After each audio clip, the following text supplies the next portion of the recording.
Hello everybody, and welcome to the LJL Officially Unofficial Cast. I am still your host, or one of your hosts, Alex, otherwise known as Lexi, go by MaskedSwan on the internet, and of course I am joined by the splendid Initia1ise, otherwise known as Sam Hapgood. That's his name. He's also one of my play-by-play casters. And, of course, I'm joined by the illubriant Alex, otherwise known as Nymaera Hapgood, the other of the Hapgood brother duo, and he is my color caster by default. In his default skin, that is his default position.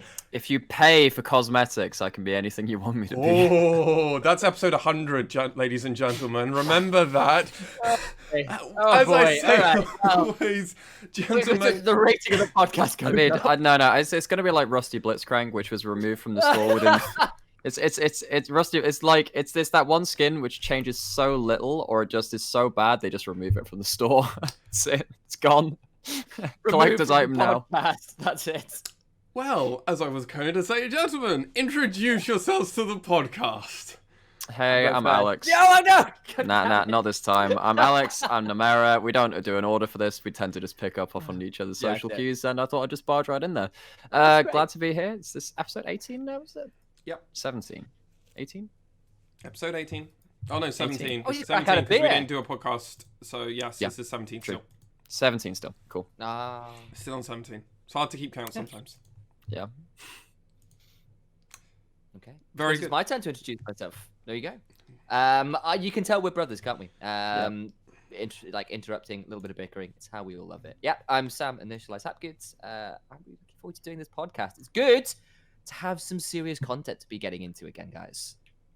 And this is actually episode 18 of the podcast. I just went on Spotify. Crap! I went on Spotify just to double check that. And episode It's been 18.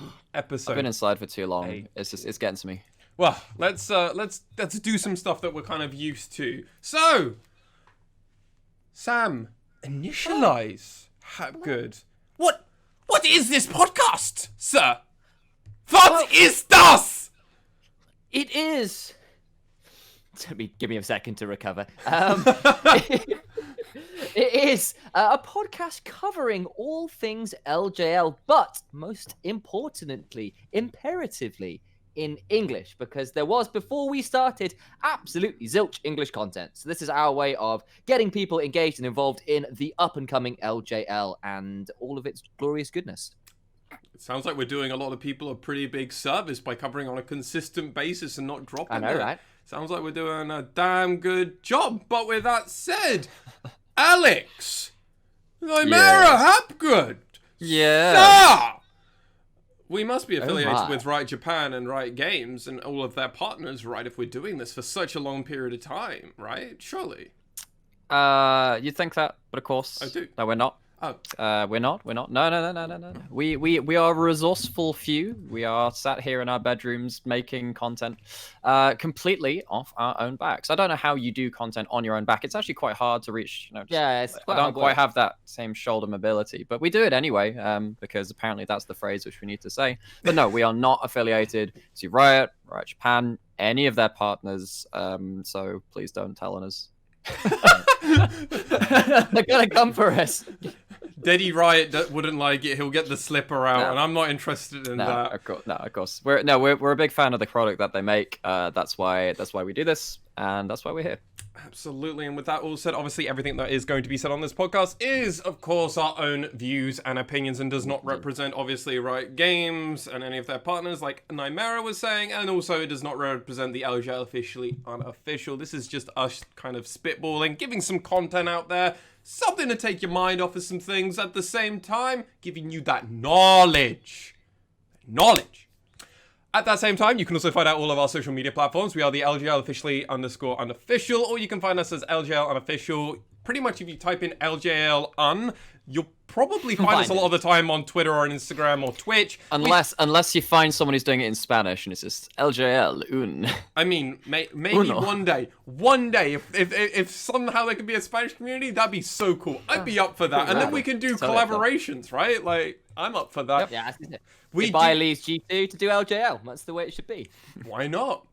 We do also have a Discord where we ask our lovely community for help and assistance, and I mean we talk with our community around current things happening in the LJL, or also other regions as the LPL has already started up. We've already been seeing a bit of activity and talking about that, and I mean Nymaera knows all about that because of a certain RE pick that was made in another region. So, yeah, we whenever an RE's picked, we always hear about it. It's the greatest thing about this server now.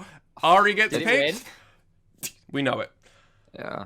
No, it was really bad. It was picked over down under in the Pacific region, and it wasn't good. It wasn't a great draft by them, but the other team actually Mammoth outdrafted them like good. Mammoth were World's representatives. They drafted not so long ago. Very on to more. Yeah. With that all said, this podcast is on all audio streaming platforms. If you find that there is one that you can't find this podcast on, please do, by all means, let us know. Unless it's SoundCloud. Yeah, I'm bringing back that rant. Like, fuck, I'm playing for that.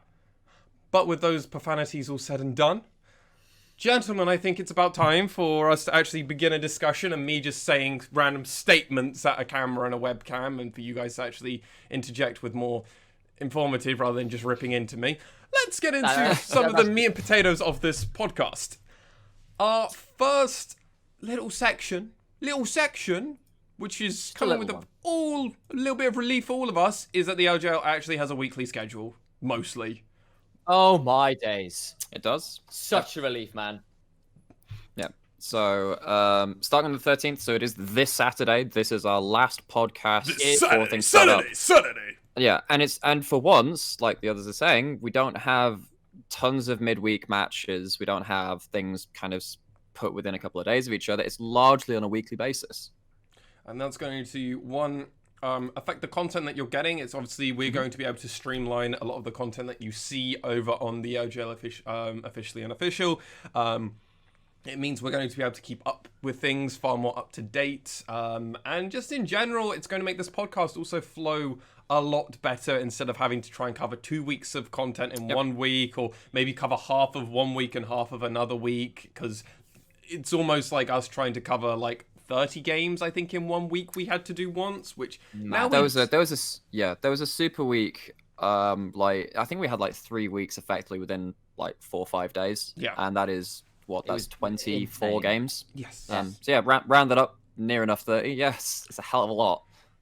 We will be having a 3-week break between week 4 and week 5. That is not known why. I'm guessing potentially that might be a remnant of the MSI that was rumored to be happening, and then that was cancelled. So I have a feeling that might be a kind of just could be venue stuff. Could be venue. Could be layover from MSI. There's a few things it could be. Also, the LJL just seems to like having long breaks, so it could just be someone wanted to have a break halfway through the split, because why not? We then come back into a super week on week 5 and week 6, but then we do get a week off for week 7, which is really nice because then we actually get to see where everything is, plan everything out in accordance, and realize which matches matter and which matches don't, and kind of go from there.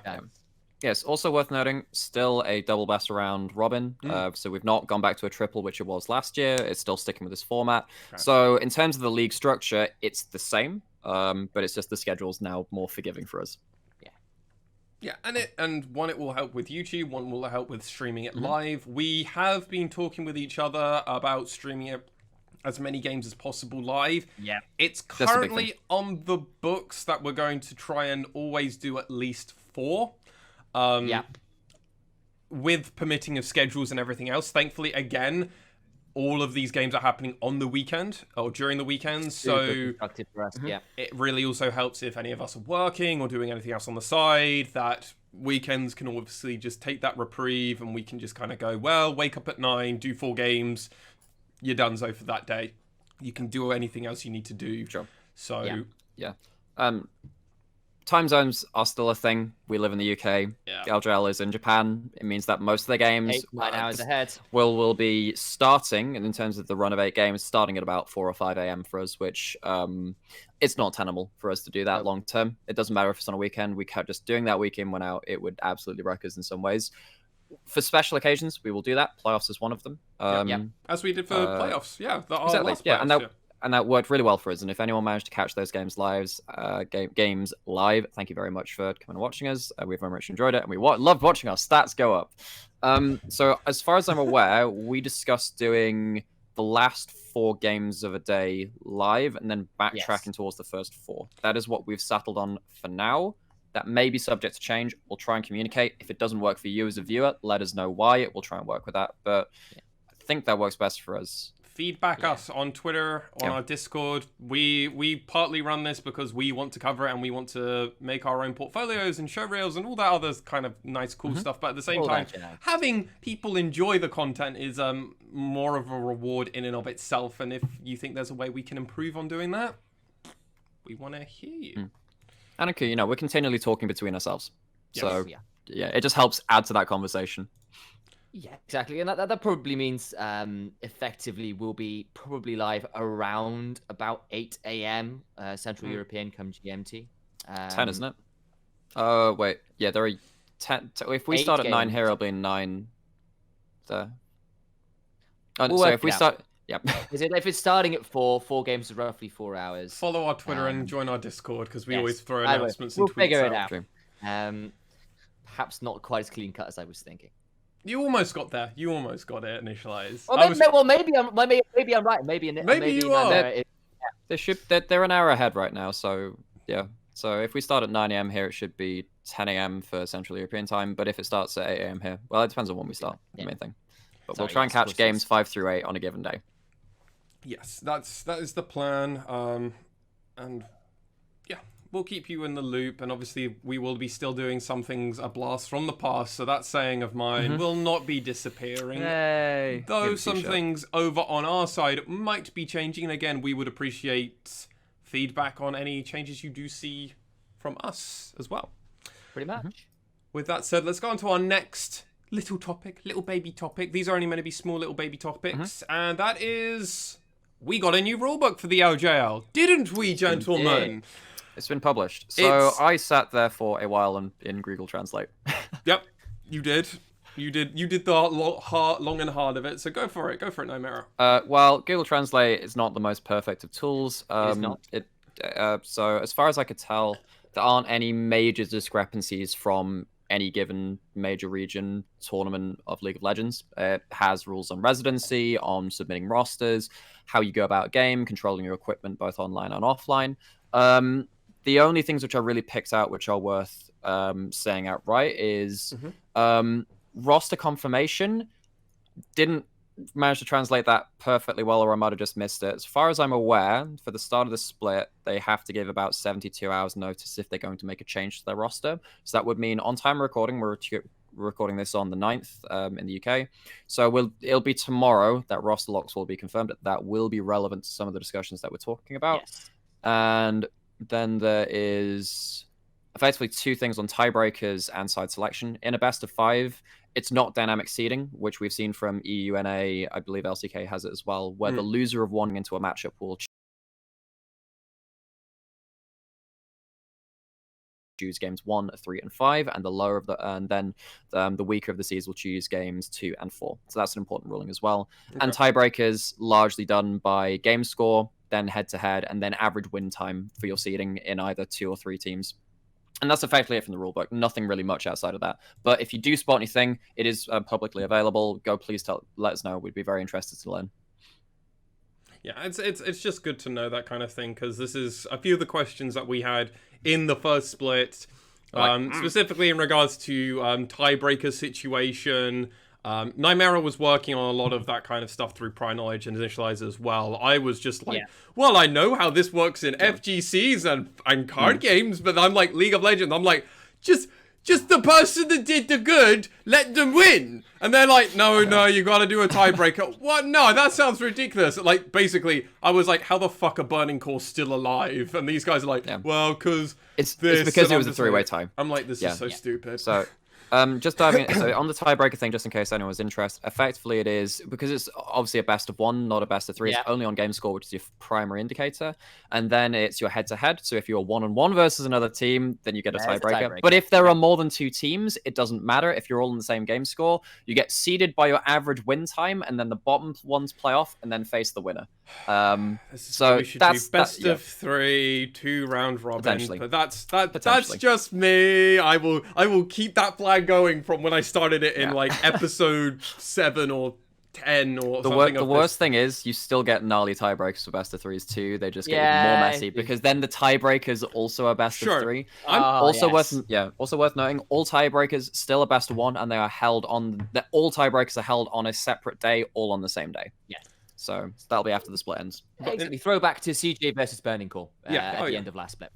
But in theory, we shouldn't really see many tiebreakers. Yeah, hopefully not. In theory, we shouldn't. Mathematically, we shouldn't see them very often. So, for it to have already happened on our first rodeo, it's kind of impressive, frankly. But good work, Nymaera. Obviously, thank you. Solid work. Thank you. And obviously, we all compared it to LEC and LCS, and that's where he was able to pull a lot of that information and go, that's the same as here. That's good. So. Good to know that information we had wasn't there. Gentlemen, let's get into our first larger topic. What are our thoughts on the Mid-Season Cup? Now, for those not in the loop, the Mid-Season Cup was an international event, part of... I'm literally reading the wiki here because these ladies and gentlemen from the wiki do a great... they do a part of the mid-season streamathon, which was a huge streamathon we're going to talk about also a bit later, basically because MSI couldn't happen. So we got 4 teams from China and 4 teams from Korea, and then they basically just did a battle royale kind of smash mouth and did a short tournament, and we're going to give our thoughts in regards to it. It was a best of 1, so it was a quick single round robin best of 1. Yeah, so basically, if you didn't have a great first day, that was it. You were in trouble. Which is what happened to T1. They beat FPX and then just had 2 not great games. They threw like they were in the lead quite handily and just threw 2 games in a row.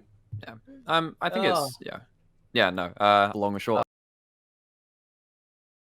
of it. And that's why it's hard for me to bring any really conclusive statements from the group stage, apart from, well, if a team was absolutely dominant and went like 3-0 and everything was crazy, sure, no team went 3-0 in the group stage. It was kind of messy from both sides. But overall, China looked stronger, and then as soon as it got into best of 5, it was a lot more telling in the best of 5s, I will say that. And I think it also gave us a first international look at the man, the myth, the legend, Knight9 in the mid lane as well, who was pretty imperious on top esports, I think it has to be said. Yeah, top esports were our winners. Knight was in that mid lane, and top esports have honestly been looking phenomenal also throughout the last few week and so of the LPL. But let's keep on this before I derail myself. Gentlemen, we started to see a slight sneak peek at the rise of China, as Nymaera had already said. Why do we think this is happening now? Why is this a thing? Is it just due to the meta consensus, or is it something else I'm not missing? Yeah, this is a point which has been laboured by so many different people over a long period of time now, because obviously the last tournament which Korea won was 2017, right? Or 2018. Yeah, 2017. That would have been Worlds 2017. Then ever since then, it has been all China or Europe in the case of the MSI last year as well. Yes. I think it's important to note, I would really go look at Cloud Templar's thoughts on what happened in the Mid-Season Cup. I think he is a prominent... So he was one of the Azubu junglers, I believe, back in Season 2. This guy's been around for forever. He's a Korean analyst. He's on the cast there as well. He really knows his stuff. And what he has effectively said, and I'd agree with him, is that China does not play what we kind of categorize as the crazy balls to wall aggressive style anymore. IG does that. That's their 4th seed, I believe. Yeah, they're their Yeah, 4th that seed was, because FPX yeah. beat them in the 3rd. Yeah. Apart from that, the other 3 teams play what we typically attribute to Korean style in terms of macro, controlled, playing to win conditions. They are just playing better than Korea now. And that is the telling thing for me. It's not making it worse. Yeah, I think to add in on that, I still think that the LP, while they are playing cleaner, they've still got a certain lethality to them that the likes of, say, G2 still share, where there is still this habit where they will, draft towards a Wukong and a captain, look for dives. That kind of thing is still kind of the soul of LPL is still in that, but it just comes with a level of kind of macro clarity and cleanliness, which we haven't really seen out of that region on a grand scale for, well, ever really until the last couple of years. Yeah. I mean, I think that's a really interesting place. So, like, why are they better than the Koreans though? Why is this the same reason that G2 are just better than almost every other EU team outside of maybe Fnatic? Like, is it just kind of a similar kind of philosophy of these teams are just better at doing what Korea used to do and Korea hasn't evolved, or is it something else entirely different? It's weird because, well, this is why I'm kind of hesitant to say about a lot of hot takes and stuff coming out of this, because I don't think T1 looked awful. They still got huge leads. They beat FPX very handily, and they were beating Damwon and Top points in the game. And Damwon even threw versus Top as well, right? They ended up throwing at a Baron. Oh, man, yeah. Group A, I believe, was stronger than Group B in my eyes. That was the group with Genji, who did get our group stage as first, so Genji did look strong on that front, but then they got absolutely crushed in the best of 5. They went out 0-3. It's worth noting, in the best of 5s for this tournament, it was very different in some ways, because game 1 was blind pick, and that is not something we have seen in a while. I really enjoyed that. The last time we saw blind pick was Challenges Winter. Season 4? Season 4 blind pick was that? Was it removed in season 5? So it used to be in game 5 of a best of 5 in Korea, you'd get blind pick. This is the first time we've seen competitive blind pick for 5-6 years, and it changes so many things. And Genji drafted a Talia Pantheon Elise or something like that. It was something like that, and got absolutely smashed. That's a big thing for me. That's kind of shows the mindset of the team. Like, okay, you're drafting some weird stuff if you think this is the optimal, and then getting arse is handed to you. That was telling to me. The best of 5 is more important than the best of 1s. It does raise also the question the teams were kind of peered by the actual team and their sponsors of how seriously do you want us to take this? Right, like how? Yeah. That's the question. But that's a genuine thing, because some of the Korean teams could have looked at this and just like T1 could have looked at this and just gone, guys, go have fun. If you do well, fucking awesome. If you don't, fuck it. You guys are just here to have fun. Maybe try out some new stuff. There was a little bit of limit testing going on for sure. But you have to think about it, because this is an MSI. This is the replacement, and teams like T1 are thinking, well, I want to face against G2. I want to face against also the Chinese teams, but we can scrim them. I want to play against some NA talent, maybe some Korean talent, maybe even other talent elsewhere. I don't know. Yeah. I think to bring it back to the question a little bit as well as to what's happened to the LCK as well. I think that there has been a bit of a conversation. I think this is another one that Cloud Templar did bring up. It basically says that there's still a lot of talent in the LCK. Don't get me wrong. BDD, Teddy, Faker, like the names go on. Chovy. That's not the problem. It's more that actually the LCK is playing too slow. China, Europe play faster, and it is a problem for the LCK. Unless you're Origin, and then a Glacier is faster. But it has been a consistent problem now that, with perhaps a kind of, with the exception perhaps of maybe Dragon X and T1, the LCK generally plays very slowly. Afrika is pretty fast. Yeah, they've typically been that kind of way, but they've not been particularly consistent, and that's the thing for me. Yeah. But anyway, that to bring it back to that point, there is this issue of just not playing fast enough, and G2 LPL play with a certain tempo to it. Yeah. With all of this said about the LCK and the LPL, we're probably going to see top seed of the LJL face off against the bottom seeds of the LCK and the LPL, as well as potentially one NA talent, EU, or maybe even a wildcard region or something else. So what do we think of the current chances if this was DFM, because we'll have to go for the current first seed, facing off against potentially Damwon Gaming and Invictus. Now, Invictus went 0-3, which makes me feel good, but as we've all said, this was a best-of-1 round robin where potentially some teams weren't taking it fully seriously because there wasn't a huge amount on the line. Yeah, 240 grand's fucking great, but split between a huge team, they also might just kind of look at it and go, it's fine, guys, just have fun. Yeah.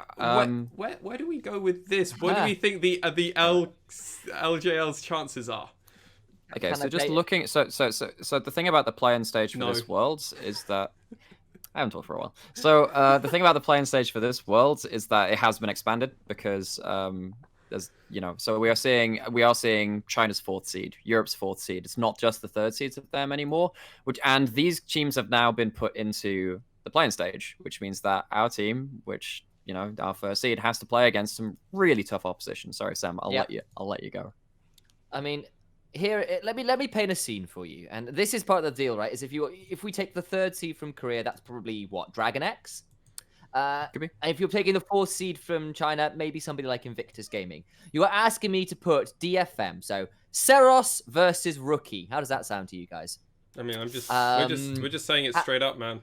Yeah. This is your team. Mean, let's put Dragon X. Yeah, let's take Dragon X. Who's Dragon X's mid laner? It's Chovy versus Seros. Let's take the top laners for, say, but Dragon X went 2-0-0-3, so like totally beatable. Yeah. I mean, but so let's take Ebby versus the Shy. Ebby's great. Ebby's fantastic, but he's against the Shy, who, yes, he's had a bad split so far, is still arguably the best top laner to have played this game, maybe. There's arguments around. I was really impressed with them in their finals. Do I think it's enough to beat those kind of teams? Yeah. Yes. Don't know about that one, Chief, but it's exactly. It's not like there's no light in the window. It's not like the candle's completely been snuffed out. Yeah. That's the caveat I'd add. So why the raw talent, I mean, makes me raise my eyebrows and feel cold inside. There is still kind of volatility in the way those teams play that makes me go, well, maybe, you know, if IG decide they're just going to tilt and have a happy game, there's room for an upset there. Also remember the EU 4th seeds there as well. Sorry, Lexi. I mean, EU 4th seeds is pretty scary if we look at the current EU 4th seed of Mad Lions. Oh, yeah. That's a team that I could easily just see going 0-3 against DFM, but also could just go 3-0 and we go, yeah. Well, it's interesting to hear, though, that Yankos, who was on Summoning Insight the other day, thinks that Mad Lions would get 3rd seed from EU, and it would be either Origin or Rogue that would get 4th. So if you paint it that way, I agree. I think Mad Lions would wipe the floor with most of the wildcard regions. I think they're going to have a happy game. They are a team which is coin flips a little bit. Origin or Rogue, though, I think they have some flaws in their playstyle, which could be exploited. Would it be a free game? No, not at all. But that's, to me, if Mad Lions aren't 4th seed from that, and, you know, if 3rd seed NA is FlyQuest or Evil Geniuses or another team which kind of has some similar flaws, they're not unbeatable. That makes me feel a bit better. If it's like TSM and they just kind of show up in their laning phase and just kind of like, you know, make enemy teams flop over or whatever, then, or a team like drops down unluckily into that 3rd or 4th spot and makes the playing stage very hard, we might have an issue. We still will have an issue. I mean, if you have like an upset Fnatic or something like that going that low, it's just, you just look at it and go, well, good fun, guys. I mean, we had a good run. Down there. Yeah. We'll get them next time. Right. And but this is not to labor the point too much, but like, there's something about, particularly when it comes to, you've got these guys from minor regions. Like, frankly, if you want to make an impact on the world stage, then you need to play the best damn games of your life. And you look to teams that have done it. It's things like Gam come in and levy styles on people. Albus Nox Luma come in and it's Liquid with Brand and the Anivia Poppy combos where they just play their hearts out and play their style. And you kind of have to come in, be willing to be the underdog and take those 30% chances and make something of them. And play to win, not play. Not play to survive. Play to win. Yeah, exactly. And we can't favor LJL. Of course we can't. Not against the major regions in this one. But if teams come, if you know, the likes of DFM come in and go, we will play, you know, Pantheon Kiana with a Heimerdinger mid and run some crazy combos and go, yep, cool, fantastic. Here's our fun. You know, like there is still room for you to come in and just step up. But that's the key. There has to be the step. Sure. Yeah, I'd be interested to get your guys' opinions on whether you think... So the telling game for me was DFM last Worlds, lost like a 60-minute game to Initia1ise. And I'd be really... Because Lexi and I had a pretty long-winded conversation in our own time about, do we think DFM has kind of changed from previous iterations if they were, particularly game 1 of the finals versus Sengoku, that Heimerdinger game, when they just showed they could just disappear off the map, take an objective. They looked very practiced and very poised with that. I'm wondering if that transfers to all of their different compositions and whether we could... If DFM were put into that Initia1ise game again, would they win? Discuss. 15 marks. Do you want to take this one, Lexi? Because obviously you had this conversation. I've already had the conversation, yeah. I'm curious what your thoughts are, actually. I mean, I'm very against DFM actually adapting and changing. I'm of the opinion that we actually need a new king because, I'm of the opinion that, frankly, DFM have had their time in the spotlight in that Worlds and at MSI. They've routinely gone there and done absolutely fuck all. They have not represented the region well. They have not been doing to the level of expectation that they bring to the LJL. They have such dominance and such play and they can adapt to so many situations. Transferred that yet. And they can't do any of that. The multiple times they've gone to an international stage.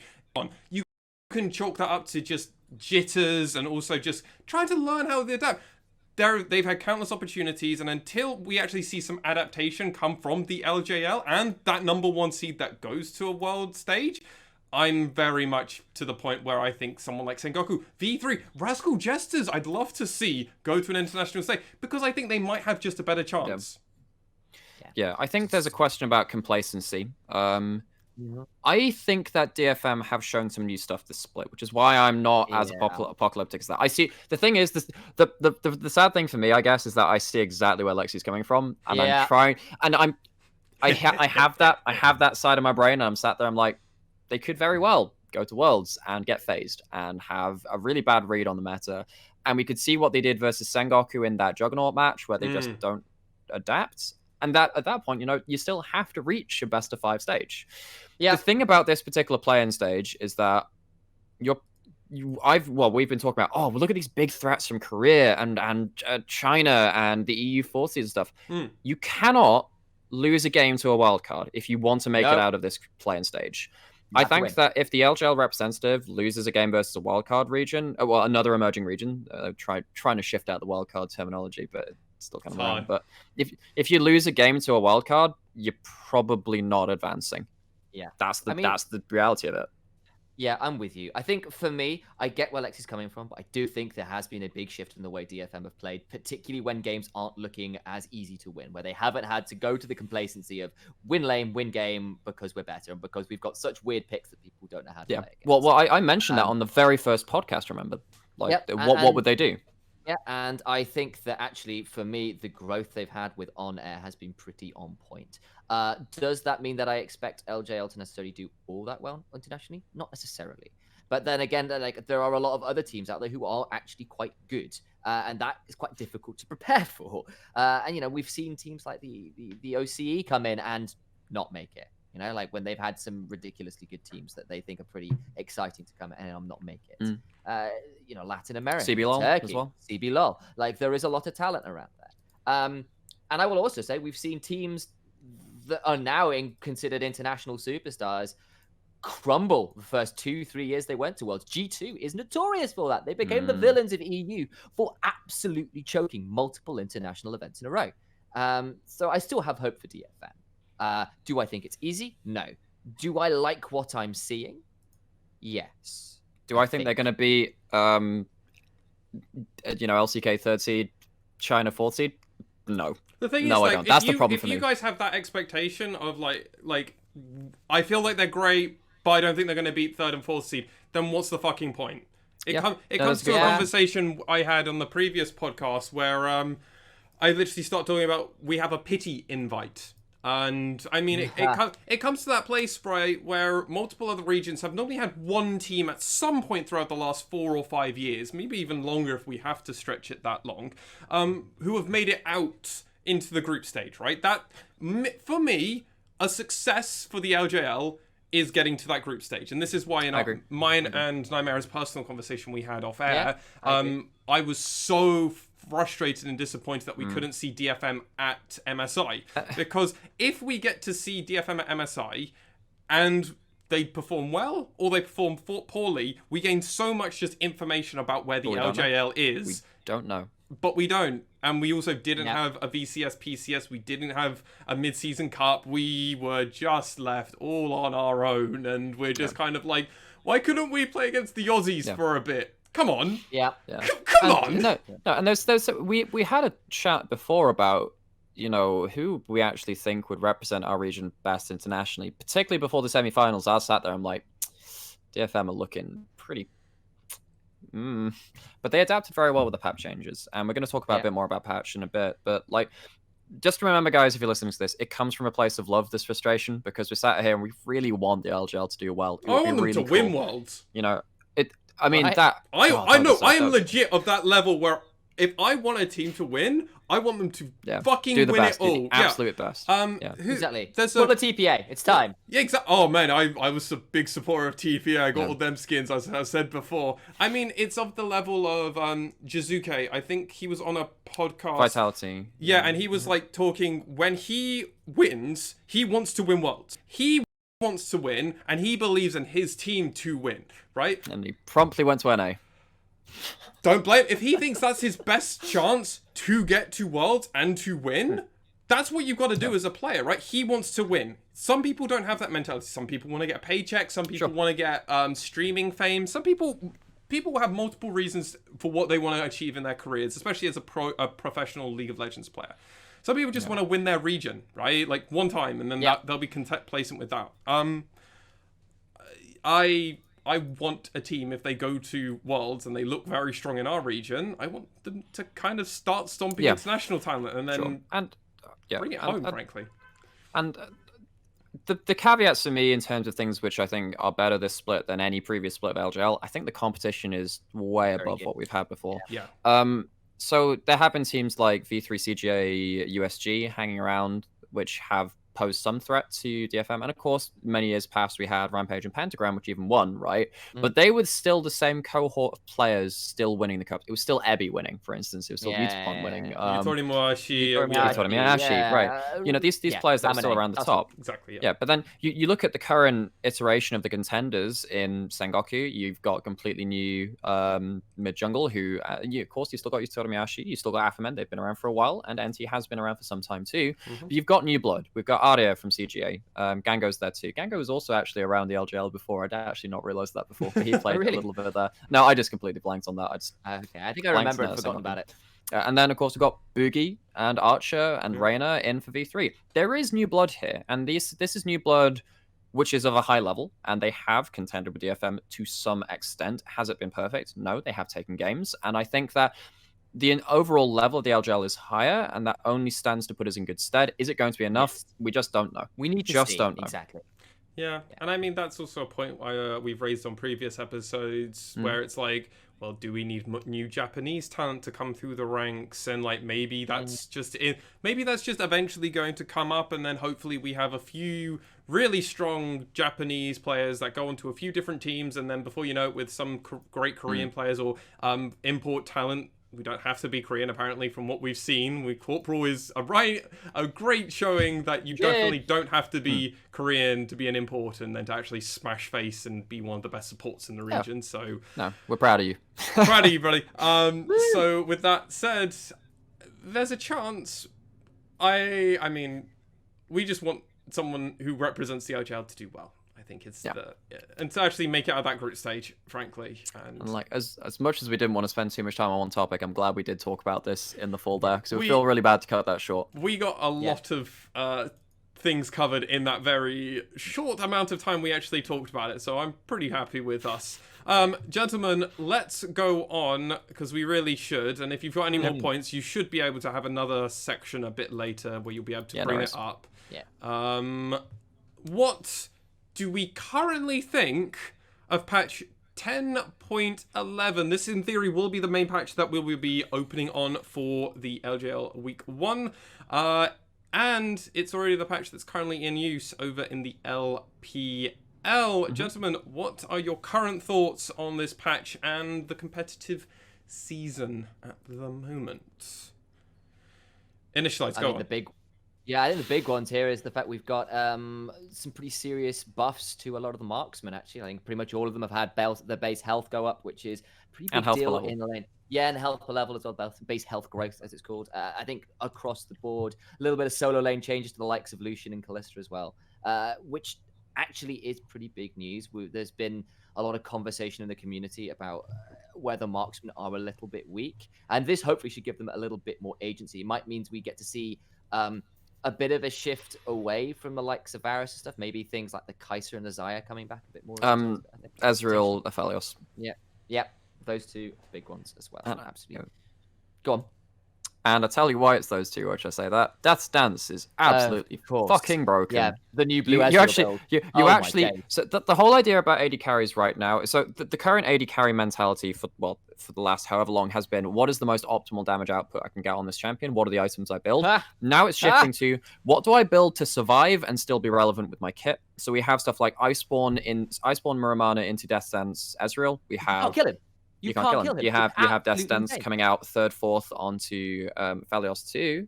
And you have these AD carries, which you cannot remove anymore. And teams have played so long around, well, the AD carry can be deleted and we can always win a fight, to, oh, that's not an option anymore. There's an Ezreal with a Yuumi with a Death's Dance and a healing on top of it. It is just ridiculous. We've seen that through in the LPL too. We saw it in the MS. We saw it in the Lexi, I know you've been watching a lot more LPL than actually taking notes and stuff, which I just haven't been doing. What's your take on LPL? Because they're on 10.11 right now. Is there anything like really standing out for you? So big things that are standing out is Karma is routinely banned. I'll do 3. This is more than a few best of 3s I've seen. This Karma is routinely banned. Varus is 100% ban rate at the moment. He's so good. Ornn is a regular ban at the moment. Graves is a high ban, high pick. Kassadin is now seeing a lot of play after week 1.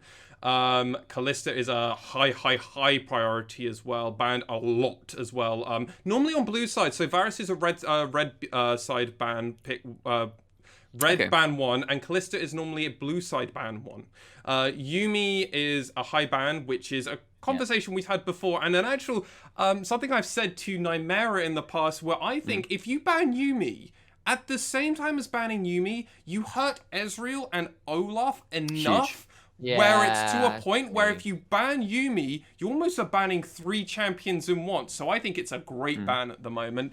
And then as we've seen people go on, they become a bit scared of mid laners. So Zoe and LeBlanc are still getting respectful bans. But the big one there is the Karma, Varus, and Kalista getting a lot of bans. So when you guys are talking about Death Dance, it's because the Aphelios and Ezreal are the only 2 that are actually allowed through. Which is scary. Which is really fucking scary. Yeah, and Kalista is just absurdly lane dominant. She had some extra buffs to her W, so it's now a free cost for a Sentinel, and then when you and your bonded target auto attack the same person, the amount of damage that happens off of that % damage which comes through, it's been much higher. It's just enough to tip her over the edge. We already saw her in the LJL. We saw Gango pick it up, and while didn't find all the same success on it, had some really big moments on it. We also saw in the mid-season streamathon as well, Arya playing Kalista top, which was really something.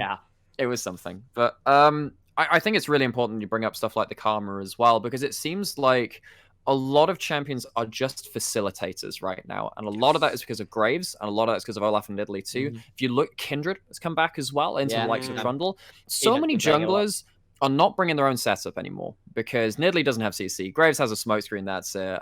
Kindred just jumps forward. You need more setup and more facilitators to kind of give you that rolling momentum of a Karma shield for move speed to keep you rolling forward. A Yuumi on a Graves is disgusting. As much as you're saying it's on the Olaf and all this other things, all of these farm junglers also benefit from a Yuumi, which is why, again, Yuumi Karma, you take these off the board and you are impacting these farm junglers as well. And of course, we've had Wukong come through as well. And a lot of these champions, and one of the big things for me in Wukong is that he brings his own setup in these team fight standards, which, you know, a Lee Sin King kick would have done, or a Gragas would have done. Right now, the damage has kind of been shifted out of some of these lanes back into the jungle. It's really nice, honestly. In some ways, I'm a fan, but also I'm a jungler, so this is great. Sort of the other thing I think is probably worth bringing up is we have got the reworks of Fiddle and Volley live on this patch, which kind of interesting picks. We've seen a little bit of Fiddlesticks picked here and there. People have toying with him. And I hear Volibear is supposed to be pretty broken as of solo queue. A few people have been quite impressed. No, Licorice was Volley's a bit more tenuous to me. I'm really yeah, not sure Licorice about has been quite a fan from what I've been hearing. Again, I've not looked into it too much, but I wouldn't be entirely surprised if we saw Jury's out. something around that. Yeah, jury's out. Fiddlesticks though just farms like a monstrosity. Like I think when he was like he's had a lot of buffs as well on 10 point. He has some buffs on 10.11. He does. I think he had his full clear was like less than 3 minutes. Like, I mean, the big reason he's so good is because he still has his fear, which is only one of the few point-and-click fears still in the game, and as well as the silence as well. He's very fucking scary because Talon, when he had his on-click silence, was LeBlanc Castellan. Exactly. When we have these champions which are really good with those effects, it's not surprising to see them there. If you want to see a good competitive fiddle game, Season 4 semi-finals between OMG and EDG, I believe it was. And I know it was Nigel Whiteshield, I believe it was. So I'm in the quarterfinals. Was this Gorilla? I believe it was Insec, who was the jungler for... No, that was RNG. No, it was anyways, the jungler for OMG picked Fiddlesticks, and just the gank paths you could do at that time before things like Rek'Sai existed just terrified people. And you can still do the same kind of thing. It's a little bit, people are a little bit more used to it because Zach and Rek'Sai have kind of been in this recent history of jungle meta. Fiddlesticks still has that huge teamfight presence as well. And so many champions right now are, you scale up to 2-3 items, what are you going to do? It's one of the reasons Castan's there. I think Castan it's a weird one for me. I think right now there aren't too many things which punish him in lane. Something like Syndra can do. But you just ban away 1 or 2 champions and then like Castan's fine. Castan's fine. He survives, and as long as he does well onto your enemy team comp, he just scales up to that point. Yeah. I think just as a last point on Fiddle as well, there have been some rumors that with buff to the harvest, or just harvest for, I think it's the Fiddle's W. I think it's harvest. That's the E. Oh, right.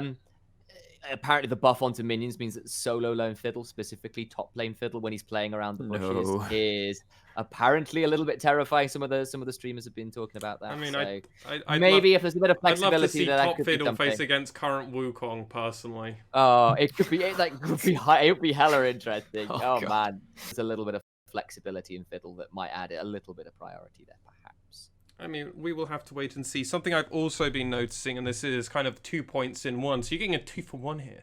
Quick 2-for-1.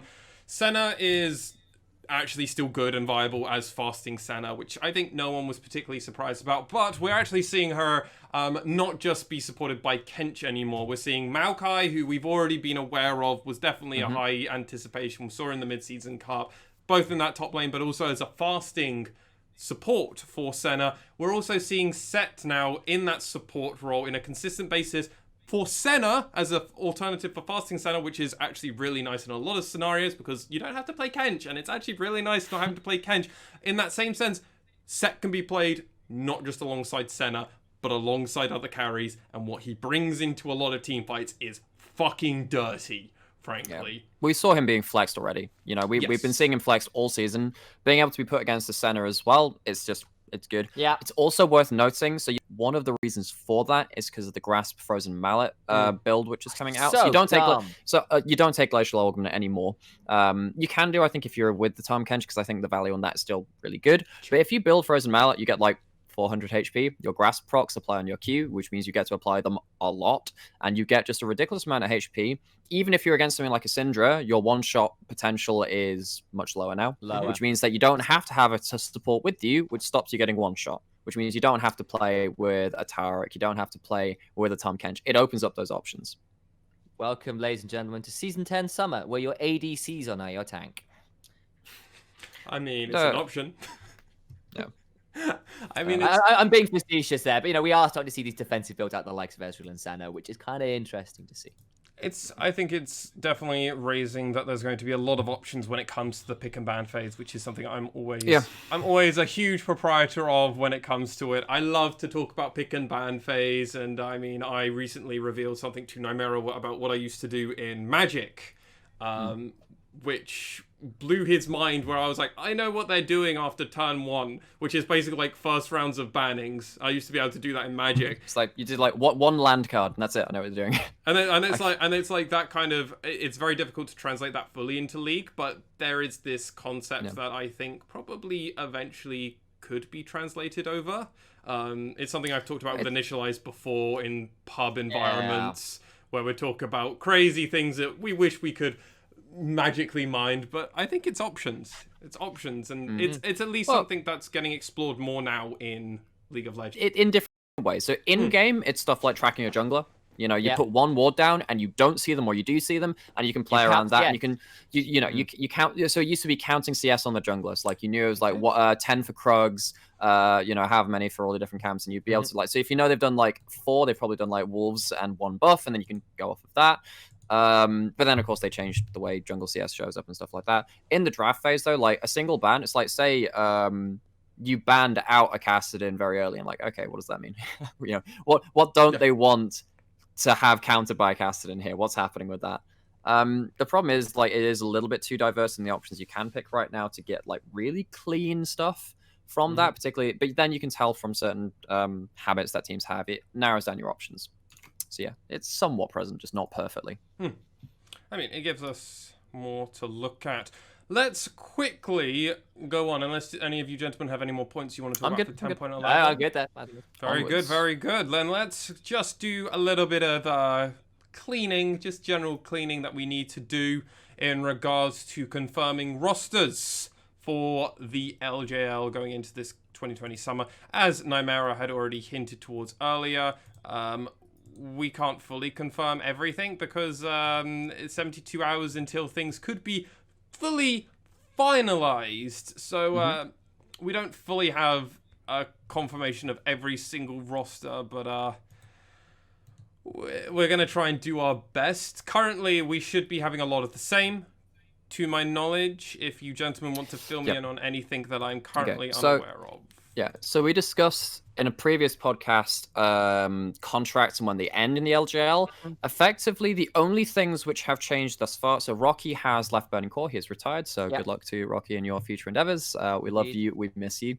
There is, so the top half of the map for Axes are currently out of contract and we'll have to renegotiate, so that is Unyan, Hoglet, and Gadiadu. I believe they are currently out of contract, and then everyone else is still in. And then, apart from up until November, yeah, which is the normal break-off point. So, I mean, nothing too surprising. The Axis thing is something I'm worried about, but I'm also just going on the assumption that the squad's just going to at least sign for an extra 4 or 5 months, 6 months, and then cancel if they're going to do that anyway. That makes sense for them to sign for at least 4 or 5 more months, do the summer split, and then depart ways if that's what they're planning on doing. Granted, they had a very successful split and they looked very proud of themselves, so they should be. I think this probably is an element, obviously, after how 2018 and 2019 went for the organization, that maybe they basically went, look, we're going to put you on a shorter-term contract because you kind of need to earn your place here after how things went. Yeah, so it could be on the management side, That might well have been a management choice. We don't know, but that might be an assumption. That's it's a lot of fluff from us. So, we haven't heard anything about a replacement for Rocky with Burning Core. But it is they have a sub mid on their sub mid is a guy called UJO, who is LJL Scanning Grounds in 2019 and got picked up by Burning Core at that point, which is potentially something. He could well be picked up as a result, or be a starter rather as a result. I mean, it's nice to see some new talent, honestly, coming through. I mean, there seems to be talent there, right? I mean, this is the changing of the Japanese guard. national. Yeah. I mean, Rocky was a Japanese national, and then changing of a guard potentially over to the new blood that comes through. We also did discuss in a previous podcast the Hawks and some of the changes we've been seeing with Dasher, obviously playing a lot of mid in solo queue and kind of almost playing with other members, but we haven't been seeing anything from Ramone and everything, so we were like, maybe something's happened. Currently, absolutely zero news has happened. No changes have been confirmed or anything on the global contract database, nor has anything else happened on the wiki side or on their social media side. So, to our knowledge, these teams, how we currently know them, if you go onto the wiki of DFN, Sengoku and everybody else, they are all the exact same. The only big one is Axis. 3 of their members are out of contract, but we assume that's probably just going to be at least extended for another 4 months, 4 or 5 months. I mean, Hoglet, only imagine Sure. that was just them having And him. Corporal joined them pretty short term as well, I think. Yes, he joined them in remember. February and then basically played the full split. And we can't find him on the international contract database, and that's he doesn't have it on the wiki, so we don't know. But we're assuming that's just a contract sign that just isn't in there. Because yeah, sometimes it can be a bit slow to update that database, but yes. So it is also worth noting that all the same teams will be participating in summer. Some people take that as a given. We are just saying that all the same 8 teams that participated in spring are participating in summer. Yes. We're not having a USG random team just leaving Yeah. us.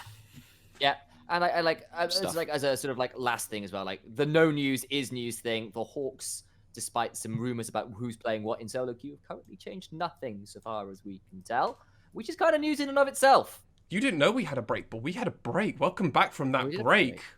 Welcome, Summoner, to the LJL Officially Unofficial Predictions! Ah! I tried to do a bit of rock there, but I realized halfway through that I just don't have the vocal cords for it. Honestly, that just sounds like you're in pain, which I in mean, fairness is a lot of rock. I mean, that is rock. There's also predictions coming through. Shout out to my boy Chester. Ooh, R.I.P. man. R.I.P. Chester. With the LJL predictions, we're going to be going through some sad parts, as there is that beginning part where we have the bottom teams, but then we actually get to the good part at the top of the table with our good teams. This is a recap of episode 1, where we ran through our predictions, kind of going through, this is our expectations of what will happen at the end of playoffs in the LJL. Now, you do get brownie points if you get it right at the end of the summer split, but as Initia1ise showed all of us and schooled all of us, getting it at the very end is all that matters, because that's how you become the ultimate mega big brain 5 lord of the LJL, and you are the best analyst of all time until the end of the summer split. And then you can be overtaken. If you are overtaken, though. That's a big if. It's not going to happen. It's not going to happen. Not going to happen. Confidence. Too good. How this works is... Episode 1 seemed to work rather well with me just yelling some random names and numbers, and then the others would just kind of tell me if I'm right or wrong, and then if there were any huge disparities, we would then cover those disparities as and when they came up. Potentially Nymaera or Initia1ise will jump in with their numbers if its disparities are coming out that way. But gentlemen, let us get on to our first prediction. That's who we're expecting to come in last place. Now, I don't think any of us are saying Axis, so I'm safe to not say Axis. Not this time. Not this time. No, not this time. I'm going to say the team that I have very low expectations for is Burning Core. Initia1ise, you may go. I've gone for the Hawks. Okay. And Nymaera?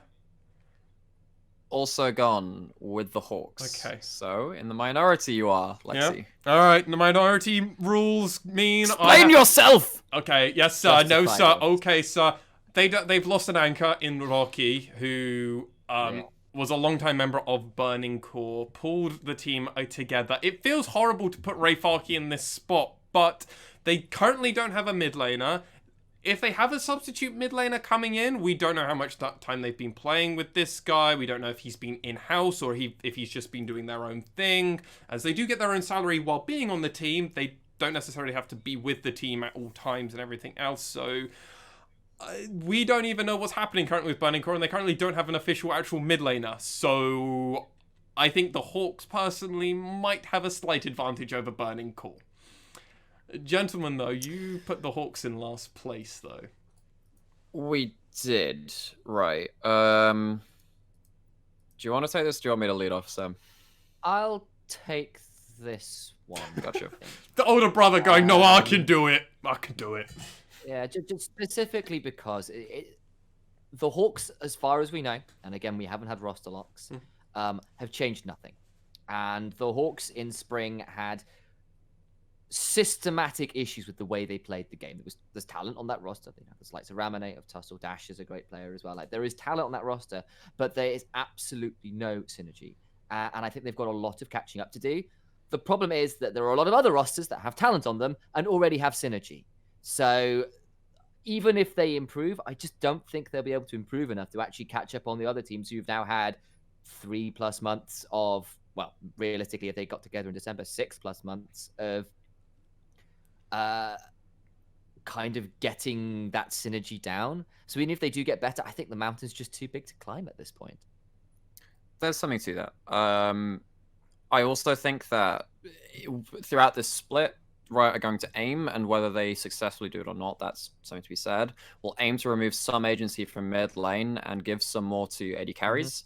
I think that is horrible for the Hawks if they keep him this roster. Yeah. I think that Honey is going to benefit the least out of most AD carries from the LJL. I wasn't impressed with this spring split.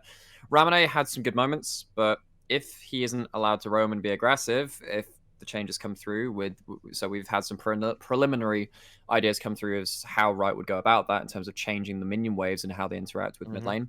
I think that is very bad for the whole map state of the Hawks. I think that their laning phase is pretty good in mid and top lane. Bot lane, it's pretty shaky. And then you have to wait for Ramane to really pop off. And that might be an issue if he doesn't get rolling early enough. And one of the things is that even if the Hawks do stick together with this roster and we're saying, oh, maybe, they've had time to build synergy. What synergy have they realistically, what synergy have they built with this roster and how they finished up in that split? We didn't see, if anything, we saw anti-growth from them as a team. We saw them kind of degrade in what they were doing. They started off strongly and then they just kind of fell apart as things went on. I'm kind of afraid for them if they don't change anything as to how they're going to stumble into success, because that's how I feel like they have to do it with this roster. Suffering from success, DJ Khaled. Could they suffer from success, or could they actually find a win? I think it's time for us to go into our 7th place team. And for me, I have put the Fukuoka SoftBank Hawks Gaming in 7th place. That's where I put them. I just have the opinion that I can't see it working out. And I completely agree with all of you. It's just my opinion on what's happened to Burning Core is strong I completely enough. understand it. But I will, before divulging too much, gentlemen, rip off those bandages and band-aids. 7th place, Initia1ise? It'll be 2000 BC, Burning Core for me. Okay, yep. Okay, I've also gone with Burning Core, so Sam and I are matching up on our 7th and 8th. Okay, so we're basically just switching out between the Splitting three hairs. of us. Yeah, you guys don't weigh up the Impact Rocky as much as I do, and that's basically all we've come down to. And I think I'm very happy to be, that's the point and where I'm standing on that rock. Yeah.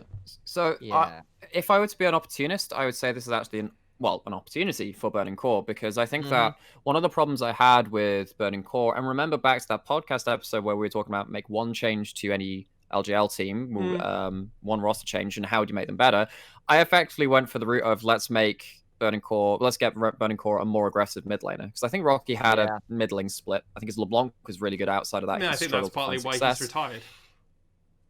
I think that's part of the reason. Sub mid laner of Yu-Gi-Oh! They could potentially mold him into something which is better for once as a team and better for Rayfarki. And for me, it won't be enough to push them up too far in the standings.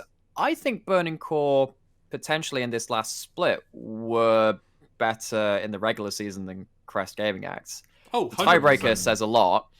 Tiebreaker says a lot, and CJ did really well in the playoffs. But I'm sat there thinking, like, Burning Core, did they deserve to finish 7th? It's hard to call. It was very close. I mean, you just have to. I mean, it does come down to the argument: who's better, Rayfarki or Arya? In my eyes, right? And then sadly, it comes down a lot of the time, and I go Arya. But Rayfarki is the only person I legitimately think in a 1v1 spot can actually take it to Ebby.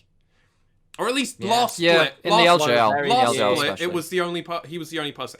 Going into Summer, everything can change, obviously. And if you want us to back up that opinion, go watch Burning Core's first match against DFM back in week 2 or 3, where Rayfarki damn near solo carried that game. So he's not talking out of his ass. Rayfarki is good. Legit. I want him on another team. Imagine him on Sengoku. Oh my god. It would be really good. They would So, actually like, go to yeah, Worlds. Yeah. Yeah, The thing is, maybe. I've got hope for Burnley, so I've got them here in 7th. But if UJ is good, I actually think this team could genuinely make playoffs quite easily. They were a tiebreaker away, and they also inted a few games in the regular split. That was part of the reason they're there for me. Like, but that's exactly why they're there for me too. And the other thing for me is this is the second team in this list, 2 out of 2 so far, that is probably not going to benefit that much from the AD carry changes because I'm not that confident in Yuhi. I think Yuhi, Honey, and probably Hyde from Axe as the 3 AD carries. I'm like, they need to step up on their positioning and their laning before I really start putting more value into them. So they have their moments. I think if anybody's going to benefit from the changes we're seeing in competitive play with Set and Senna being able to play more different supports alongside her, Proud is going to be the support kind of player who could actually change a lot of that. We've seen him play a lot of agency around these kind of pick and scaling supports. Who's I've forgotten the champion. His Bard is really good his too. Bard's Actually, really good, but his Bard's strong Rakan, right his now. Rakan is really good as well.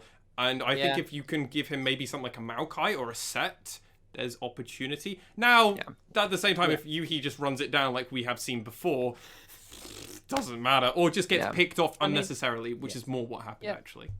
I mean, tying into that, my read on Burning Core kind of has been, since we did that. Since we had this conversation before when we talked about switching a player out on teams. Top and jungle are great players. Once is a brilliant jungler who kind of throws sometimes. He's a bit mercurial. And Proud is actually a very mechanically talented support. There is an issue where they just don't have the backline carries, or they didn't with Rocky and Yuhi. I possibly put Rocky down as maybe the 2nd worst mid laner in the league. For that split, Yeah. Maybe he didn't have a great split. Maybe the worst. Like, I mean, in fairness, there were some pretty good mid laners in the split. Oh, I guess. I was like, who's worse? And I was like, oh yeah, I guess Ramune. Maybe. Ramune had a tough split too. And I had issues with Ace for a long time as well. And there's some arguments there. That Saros guy is awful now. He's great. Yeah. Saros is weird, is what we've got it down as. But that kind of means actually, if you're essentially removed, how much? My question to you guys actually is: this rookie mid laner who's got some backing actually have performed really well in the scouting, or a roster change? They could bring something in. Exactly. Like, how much worse could it be than this mid laner who was really struggling? If they're already not playing around mid, worst comes to worst, they just don't play around it. I don't know. But if he's an upgrade, then that's potentially good news for them. I mean, the thing is, it's really difficult to answer that question. It is a loaded question you've just given us. It is. It's one, we don't know who's replacing. 2, we also don't know their experience or interaction with the team beforehand. The only thing Rocky will have over, or Raki will have over anybody that comes into the team is years of being on the team, right? And knowing the members for a long time. Yeah. If this is a new player coming into the LJL itself, if he was their main shot caller, and also if he also knew how every member on every other team basically worked to a degree. He had an experience through playstyle and tenure. Whoever's coming in to replace him, unless they're from another team or a very long time experienced LJL, like retired and come back, not gonna have that. Unless they're a phenomenal talent, then sure, why not? A year and a bit now and has been performing year on year better on better. So there is a chance. Bouncing off of that, there was a really interesting point. I believe it was Thorin made it actually in regards to SOAS. So whenever a new upstart top laner came out of the EU when SOAS was there, and they can like take it to SOAS and like beat him in lane and then just not do anything in playoffs or the next split to him. It's just like, look, some of these guys have played against their competition for literally years. They have done it since season 3, season 2, whatever, right? You come in as an upstart top laner, you do some of your idiosyncrasies, some of the weird things you do in lane. Maybe they're not being taken account of, and that can get you some of these micro advantages in lane leading to game wins and stuff. That doesn't stick throughout time. And the thing about Rocky having that experience is that, he probably did have that info on a lot of these other mid laners. And he sat there like, at least I'm not like feeding my ass off and stuff. I'm surviving and I know how to play against this specific player.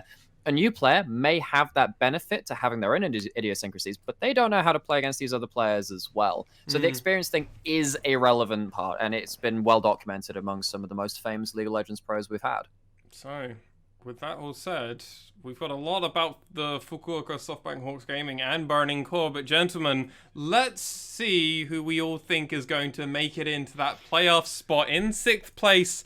Gentlemen, I've put the narwhal themselves, Axis, in 6th place. Nymaera, I want to say you this time. I'm going to go you for 2 in a row now. I thought I would get absolutely killed for this. I've done exactly the same thing. Axis in 6th. Make it a clean sweep Whoa! there with Axis in 6th. Oh, yes. Yes. Look at us, we're very smart. Yes. Seriously, everybody who's listening to this or watching this, we did not communicate at all our lists. Last time we did. Episode 1, we had some communication before. This time, nil point. Yeah. I think I know why. But I want Nymaera to explain why.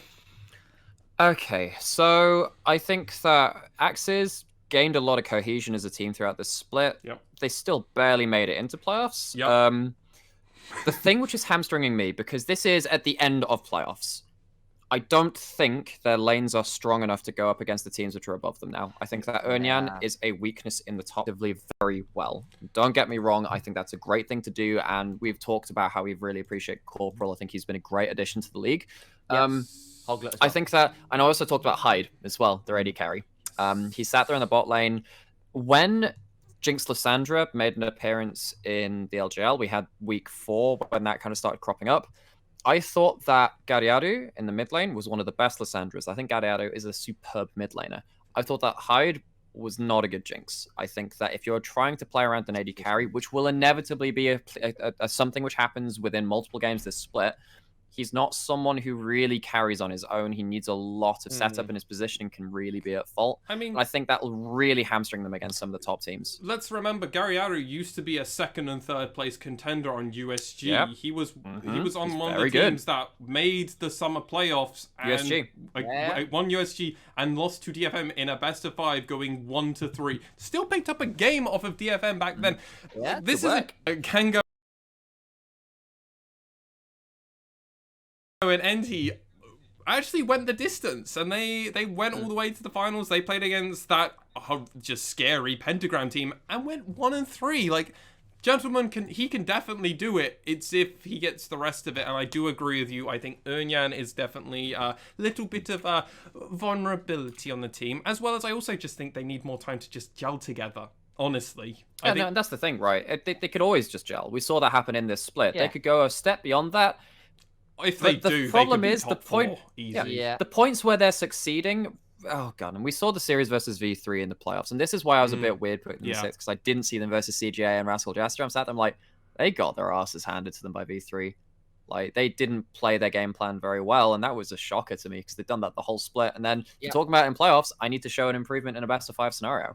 Yeah, I'm with you. There's a lot of young players on there that haven't seen as much best of 5 action as perhaps some others. I mean, like, I know. Of course, Corporal was on Direwolves and did pretty well with them for a bit. We know that. But again, he's a young kid, yeah. But there's exactly a lot of these other guys who're just quite new to that best of 5 stage. But I think for me, why I put Axis down in 6th is the reason they did quite well in spring is that they were clever in draft and clever in game, and they were very good at following a game plan. If the game plan went off, they looked pretty good because they were quite cohesive, they were quite decisive, and they had enough talent there to pull things together as a unit. And it was kind of the sum is greater than the parts, right? The problem is, I think as you come into summer, and I think this is just true generally in League of Legends, is that nearly guaranteed the synergy of rosters is just that step higher in summer, and the advantage that the Axis had there is going to be lesser.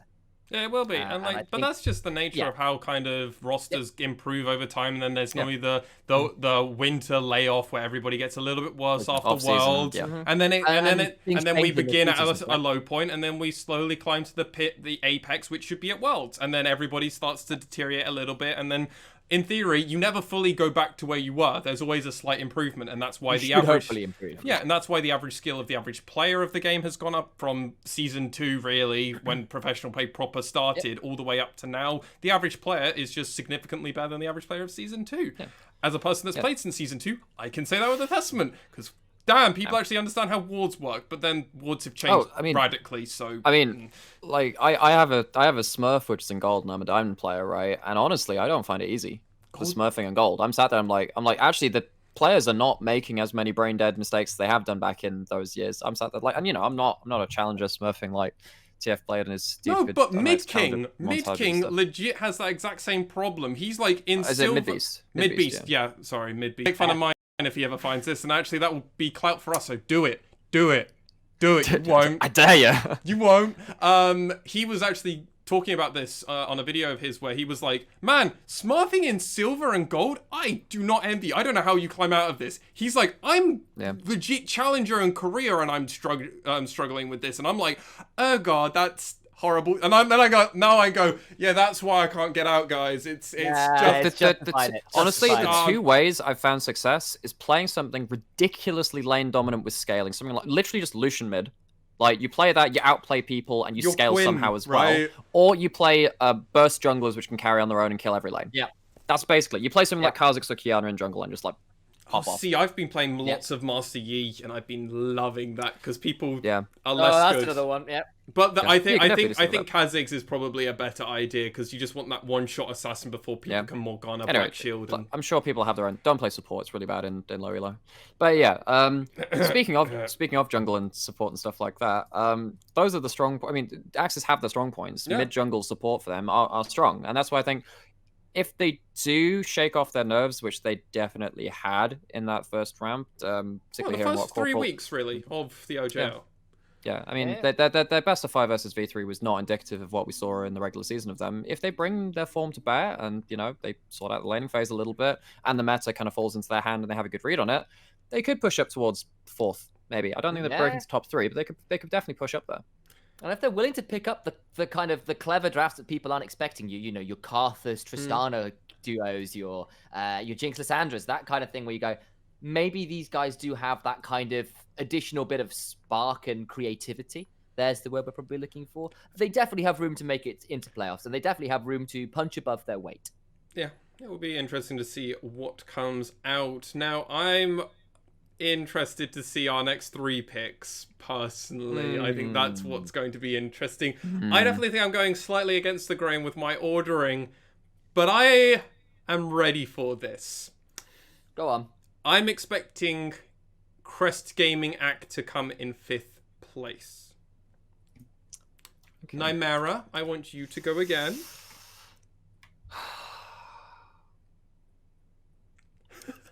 Rascal Jester. Okay, and now you initialize. I'm with you. I think Crest Gaming Act. Smart man. So we all know this. Minority gets to take the stand first. And let me... but I just changed my mind on a bit of a whim there. Go on. Because we've been talking about, in summer, synergy starts to build, and things get to a bit more to a higher level. I think that CGA have a chance to build on something which was really starting to shine through in their playoffs. We saw them have some wonderful series versus both Rascal Jester and Nymaera, can I just get you back onto defending your Rascal Jester? Oh, yeah, sorry. Place? Oh, I just completely forgot that. Yeah. So I'm just like over the Rascal Jester thing. It's why I'm here as host. So the reason that I think Rascal Jester would not have that same... Sorry, yeah, I kind of went off track. I was reading things. The reason I think CGA will do better than Rascal Jester in regards to this and why Rascal Jester will be 5th is I think Rascal Jester already have that synergy and they won't build on it as much. That's my defense. I think that the individual star power is not quite as strong there for Rascal Jester, and they've been succeeding through their synergy, and they'll fall behind slightly in regards to some of the other teams. So me and Initialize disagree. For me personally, if you don't mind me taking the lead, Initialize, I am of the opinion CGA have maybe the best player in the region on a team that rarely relies upon them and doesn't always play around players on their team that they need to. We've actually been doing some practice casting on the side, getting us all used to everything, and me and Nymaera ended up actually casting a game together. That was interesting. Nymaera doing play-by-play is always a fun time to watch. Yep. Oh yeah. There was we were talking about their series actually against the was it the Jesters or was it somebody else? It is Jesters. Yeah. Jesters, yeah. And we basically discussed how basically CGA just got dumpstered because they just didn't look after players on their team. They didn't gel, and Rascal Jesters did. And then promptly the next game we watch, they do the exact opposite happens, and both teams literally look flubbered.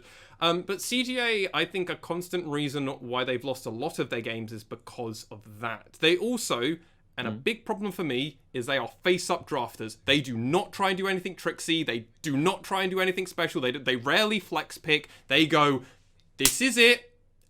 This is our draft. What can you do? And do leave themselves slightly vulnerable to counterplay. Now, that's not a huge thing in the LJL, so we don't have to put too much equity onto that. But that's another reason why I put them just a little bit lower, because I think in other lanes they could be... No, it's close. It's close. Yeah, but that's for me. Initialize your thoughts, sir. Am I allowed to spoil what I put in at 4th if I do this? Because it's kind of got a bit of a... yeah, as your closing point, I will allow you to do that, as we've also done 2 for Nymaera, so I will allow that. I will allow that. Okay. So my 4th place pick would be Rascal Jesters. Me as well. Me as well. Okay. So the reason, these were the 2 I was kind of flip-flopping around as to where I put them. And I think my reason for putting Rascal Jesters above CGA is kind of for this. I think it's personally easier to attack a weakness than it is to nullify a strength. And I think if you want to beat CGA, it's kind of been proved that you can get under Yoshi and Grendel's skin. We've seen it, in playoffs, that first game of CGA versus Rascal Jesters. Hatchametcha really put Yoshi in a difficult position. We've seen that through games. And, Grendel as well, we've seen what, even on Nautilus, even with the Callista behind him, can sometimes end up in difficult positions. I think it is easier to attack that weakness. Whereas for the Jesters look significantly more toothless if Art is in a difficult position. However, he's a really damn good player. And I just think for me, that extra edge of difficulty in trying to put behind a genuinely excellent player is perhaps a harder task than trying to go against a weakness. Fair enough. No, and it is close. It is close. I will now put this back over to Nymaera as... minority rules for 4th place. Okay, so there are a couple of things regarding Yoshi and stuff, because actually Yoshi, throughout the playoffs, had some good games. He was starting to show up a bit. If we extrapolate on that and you say, okay, right, it's how to split in the oven, kind of getting baked and not really, really kind of cracking a bit under the pressure a little bit. It was really good to see that he could, even in the highest pressure scenarios, come out with some really good early games. In particular, I'm trying to remember if it was game 4 or 5 against Rascal Jester when he had that Jarvan game when he caught out a load of it. Was he had some really good moments. Played it in game 2 and did really good stuff with it. I remember. Yeah, and I think that what will really help him coming into the next split. A part of it's synergy. We talked about that, and also the fact that CGA, outside of maybe the top 2 teams, probably have the strongest laners of any LJL team. I think that Nap is very good in lane on something like a set. He rarely loses on anything else. Arya is disgustingly good. She is disgustingly good. The amount of talent that player has is so high. And then Gango is one of our region's better AD carries. And Gango and Grendel, their problems have not come in laning phase for me as well. And they're a very good Senna team. We talked about how Senna will probably become a more impactful pick, and having Grendel on something with a bit more tank stats might stop him from inting as much. And Grendel had a bit of a turnaround in playoffs. We saw right from the tiebreakers through some of his games in playoffs as well. He started looking up as well. I think that if CGA kind of follow that trajectory, I think they'll come out slightly ahead of Rascal Jester. And even then, I'm worried because Art on these newfangled AD carries is terrifying. All that agency, man. Imagine that man with all that agency. Imagine game 5 of the Rascal Jester CGA series when you had like the new Death Stance onto that Aphelios. Like they just win that series. They just win that series straight up. So an even bigger reason why I think Rascal. So my big reason why I put Rascal Jester above CGA is to do with drafting again, because it's me, and obviously I love wondering whether you would go for that. Yes, and Rascal Jester were our mad scientists in drafting, and they are not afraid to let high priority picks, which are almost indefinitely banned, that Karma, that Varus, that Callista, this Kassadin, Graves, Yumi, these are champions which Rascal Jester will go, that's cute, you can have it, we're expecting some of it, we've practiced the Varus, in game versus Rascal versus CGA. If you Sure, remember. yeah, one champion. They also promptly blitzcrank hooked Arya and Yeah, they did. They did. So I mean, this is a team where they can also lose hard. They can also lose. They can also they went 2-0 against CGA and then lost in playoffs. But that's but. Rascal Jester looked very good in Spring Split against CGA, and also they are the mad scientists in drafting, and I'm so excited to see this, because drafting, something like that set that you talked about, CGA, that's only top lane Nap. That's, I'm sorry. No, Grendel played it as support. He looked alright on it. I would not want him to play as support, personally. Unless it's with a Senna. Unless it's with a Senna, then I'm okay with it. There are certain caveats to that man when he plays supports. He needs to start playing better and not getting caught out on Nautilus. I've got too much PTSD on like his Nautilus and just dying repeatedly, and I'm just like, how do you do this as a Nautilus? I'm so you have a hook that gets you out of it. I'm so confused. I am confused. Yeah. But for Rascal Jester, that is a set is a 3-lane pick. Legit. Yeah, essentially. I mean, they picked it a lot of places. Yeah, for sure. So and I kind of agree with you. But that's what's giving them like an extra 2% over CGA for me. It's that close for me, because it is extremely close, and I do want to make that clear. No, it's 5% either way. Yeah. We saw that best of 5. It was damn close. Yes. It was a best of 5 where we actually gave Art on the losing team the MVP of the series. Yeah, exactly. Like, that's ridiculous. That's how close it was. Oh, yeah. So, I kind of want to we went back to that series and I went, that series was just so good. Go and watch it, guys. Go and watch it. so It's much really fun. good. We've cast it twice. We cast it in practice cast. Oh, it's that man. good. it's that fun. Yeah. It's a good training place as well to practice, because those games are all over the place. Some of it's slow, some of it's fast. It's a good series. Go watch it. Send us your VODs. We'll get you on the team, maybe. Maybe. Who knows? Gentlemen, we're up to our top 3 now. This is who would be in the lower bracket versus second place or first place, depending on how the bracket works out. This is the team we're expected to make a deep run. I'm going to say my third place, and then we're going to have Initia1ise second, and then Nymaera first. So my third place team... Actually, no, I'm going to switch it around. Initia1ise will go first. Will be our first place team, because he is currently best caster. My third place team is V3 Esports. Now I want to hear Nymaera's. My third place is V3 Esports. Initia1ise. And you gents have been learning a thing or two from me, I see. Fuck you! Fuck you! You. If anything, you're copying me, because I'm saying a lot of it, and then you're having to copy me. I've got it written down if you want to see. I mean, I've got a notepad as well, so like we're probably just on the same wavelength. Wow. Okay, so we all think Boogie and crew are gonna be stumped by one of our first or second place teams in that lower bracket playoffs. Is our assumption? Yeah, I think so.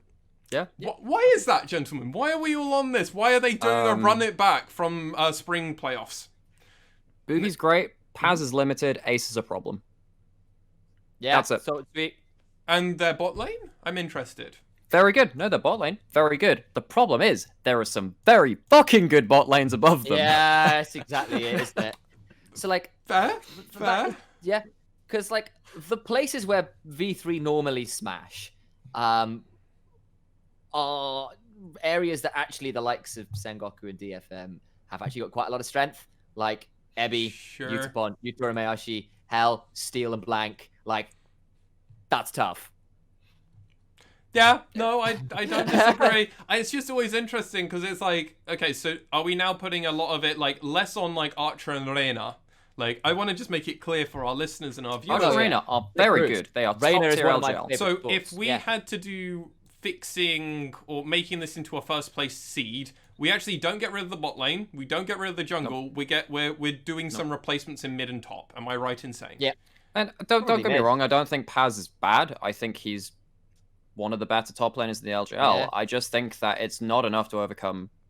But it's no Ray a certain Farkey, name right? in the LJL. Yeah, there's still Ray Fark and there's still Ebby, and you're not going to beat those guys. Plus, he's somewhat limited in draft. You know exactly what he's going to do. I He love- plays Yeah. Aatrox I love now. how we keep referring to Ray Farkey, that 7th and 8th place team that he's in, and we're He's just He's like, just that good. He's He is so good. just that good. but you Apart from his I love- Darius. Apart from his Oh. Darius. Stop, man. I mean, If that that's be the clearly GP. where he's just given up on his team, right? And he's just like, fuck it, I'm playing Darius. I don't care. Look, like there's been a change a few seasons ago, Mr. Farkey. It's called Stopwatch. It's really irritating versus a Darius who wants to pop off at the first dragon fight. Yeah. And even then, he almost gets an ace as well. He's so God. good. He's so very good. good. No, he's probably up. He's up there as the best GP in the league. He's up there. One of the best. Yeah, that's He not, might also be one of the best Aatroxes Ebby and as Appleman, well. I guess. Paz is really no. Paz is Yeah, pretty Paz is good. very good too. Yeah. I remember Actually, Appleman's double Infinity Edge GP being quite a treat as well. Yeah. Anyway. So, gentlemen, we're all happy to say that Boogie, our jungle MVP, and our spring 2020 MVP, most valuable player, is going to be in 3rd place. That is a big deal for us to be. We think this player is legitimately the best player in the league, Oh, and so good. he's going to be in 3rd place. Yeah. He is. I just I wanted mean, to. Ray Fark is in 7th. He's one of our best top laners. yeah. Arya is in 4th or 5th. Our best mid laner. I will He's done say better than that- them. Yeah, there's True. a touch of nuance in that actually, if they are giving a little bit more agency to jungle and things like Graves, Nidalee, and Kindred are coming through, Mhm. that sounds like good news for V3. What I will say, though, is in kind of response is a lot of how when Ace was finding ways to impact the game, it was often on things that roamed. Nocturne comes to mind, Sure. Rumble comes to mind, and if that's being kind of neutered a bit, that sounds like a bit of an issue to me. I think I totally agree with you on that. I agree with that. Yeah, I think Syndra, Rumble, Nocturne, those are the picks which I've been very impressed with from Ace, and his LeBlanc as well. So that's like 4 picks. That's true. But like the picks, so then that leaves you like Syndra and LeBlanc, which fit into any given composition. You ban out those two, and you know exactly what they're going for if Ace is going to have one of his comfort picks, and that limits them very heavily. And it's the same kind of thing with Jace Paz, is right? 20 CS behind. Hooray! Yeah, and he plays like Jace or Zoe, and I'm like, it's not so great. Yeah, and there's a lot of mid laners who are more than happy to play against his Jace. They're just like, Yeah, yeah, exactly. you can have Jace, I'll have Zoe, I win. And they go, we lost. It's not a power pick; it's a fallback pick. Yeah, Yeah. and which is, I think, an important thing, because there's the idea that It's a distinction to make. I'm of the opinion that I think every pro player should have a few picks which are flex pick and a few picks which are personal power picks. Because then you can draft effectively and go, well, when your opponents are banning, they either have to pick flex picks, which are fine because, yes, okay, they're banning 2 to 3 players on your team. Yeah. Set, for example. They can ban Set, yes, it's Yeah, banned the gold on your- standard is both. The gold standard Yeah. is both. But then it's rarely going to be a transition between both because you don't want it to be that because you want individual power picks where then the opponents are going, well, do we ban the flex pick, which is really good and makes drafting harder, or do we just ban their really good champion, which we might just lose to because they're that good at it? Yeah, I think there.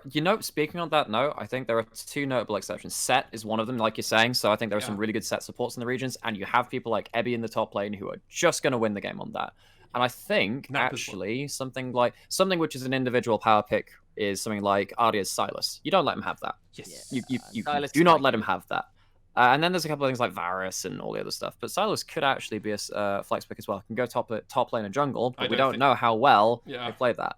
Other things, Echo is the other one, which kind of splits a bit. Yeah, Echo's in an interesting spot. I'm really confused. He's strong. He's strong. He's strong, but I'm also not bad, the amount of times he gets picked in comps where he just doesn't make any sense is just. The ability to reset a fight's really nice. Yeah, exactly. And the fact Really you nice. can carry quite hard from him as well is just something that's good for Boogie. Like, you can True. eviscerate And I mean, he is the Echo man who was playing him back at the beginning of this season in Spring Split and was doing dirty things. And now that everybody else is playing him, he's probably like, I have my true power, my power pick, my counter You pick. cite to me the old magic. I was there when it was written. Yeah. Nymaera. Mm-hmm. Sir, Yeah, Starling. your 2nd place team for the LJL. Sorry, I drew a blank for a second there. It's Sengoku. You just sat there. I thought it was dramatic pause. No, I was like watching the webcam very anticipantly. I was like, it hasn't frozen. Good. Sengoku. No, just Well, Yes. I'm Sengoku dear. as well. Right. And bingo. Second verse, same as the first. Make it a third to join that little double as well. I'm a Sengoku as well. So before we talk about our obvious first place, because there's only one team, let's talk about why we think Sengoku are going to come up short a second time round. Why are they not going to make it? Nymaera, this was your second place. I took the lead for V3. Let's lead out with Sengoku, sir. Okay. I want to spin that over a little bit and say, why are they going to reach second? Why are they better than the 6 teams below them? They're very consistent in what they do. Yutada Miyashi, the most consistent player in the league outside of Ebi, probably. This guy didn't have the best playoffs at the end of the day. Like the finals was kind of whatever. Really. But It literally the finals fell was to it. the But like finals. you discount that, the guy's a monster. Blank is one of the best controlling junglers in the league, and he paths ridiculously effectively. Pyrian is the strongest mid lane, one of the strongest mid laners outside of Arya. So everywhere on the map for Sengoku, they have something to play around. Apperman has weird picks; it affects their drafts. He is probably the most coin flip player of their team. That's true. But he's also won but them games they didn't deserve to win. Oh yeah, absolutely. Yeah, his Aatrox is terrifying. I always think I'm gonna be a little. Oh, sorry. Go ahead. Yeah, I'm a little bit worried that Aatrox is falling off a little bit. It's still around to some extent, but that might affect Apperman to an extent. But then I want to see if he can pick up Wukong. And yeah, I think that Sengoku on the whole are very, very good at playing around objectives, playing to win conditions. Their comps are very precisely played. They know how to play around the map when it's coming up to heralds and dragons and all the rest of it. And I think that's why they're better than the 6 teams below them. I don't think they have an immediate weakness, which is a good thing. Sam was saying it's easier to exploit a weakness than nullify a strength. I think they are strong around the board and have less weaknesses than some of our teams. Of course, not perfect in every role, though, and that's why they're not first. I mean, this also links back to episode 17 of the podcast. A big discussion of that podcast became around Sengoku and was it a successful split for them? And is second place successful? We here are all predicting them to get a repeat, meaning they're not going to be representing the LJL at Worlds, meaning this 1 year investment that we know is guaranteed because of contract locks. Is this a failure? Obviously, we'll know far more at the time. We'll obviously be a hawk, like when it comes to the contracts. We will be watching everyone's contracts a lot because a lot will be happening. But raises questions, and it means that they won't be at Worlds, which is definitely what we all predicted this roster was kind of built to do, to a degree. This was meant to be the Worlds roster, right? Yeah, I mean, this is a roster that is not cheap. We don't know what the costs are on this roster, but it is not cheap. Anybody who's buying arguably the best AD carry in a region who is legitimately excellent, Yutada Miyashi, anybody who is buying a world champion who looked pretty good in blank is going to have a price tag on the name, and coming second place and not getting any international showing isn't going to cover that, I don't think. That's problematic. And the lack of MSI is also hurting them, I think, as well. And we're also not a 2-seed region going towards towards Worlds. You know, PCS, VCS have those. We don't.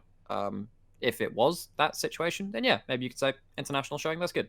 But we don't have that. They're gonna have to suck it up. If they want to prove themselves, get first, sure. And I think it's one of those things where they play around objectives and stuff super well. I think it's just a question about, like, I think perhaps there is just a slight edge in talent in DFM, maybe.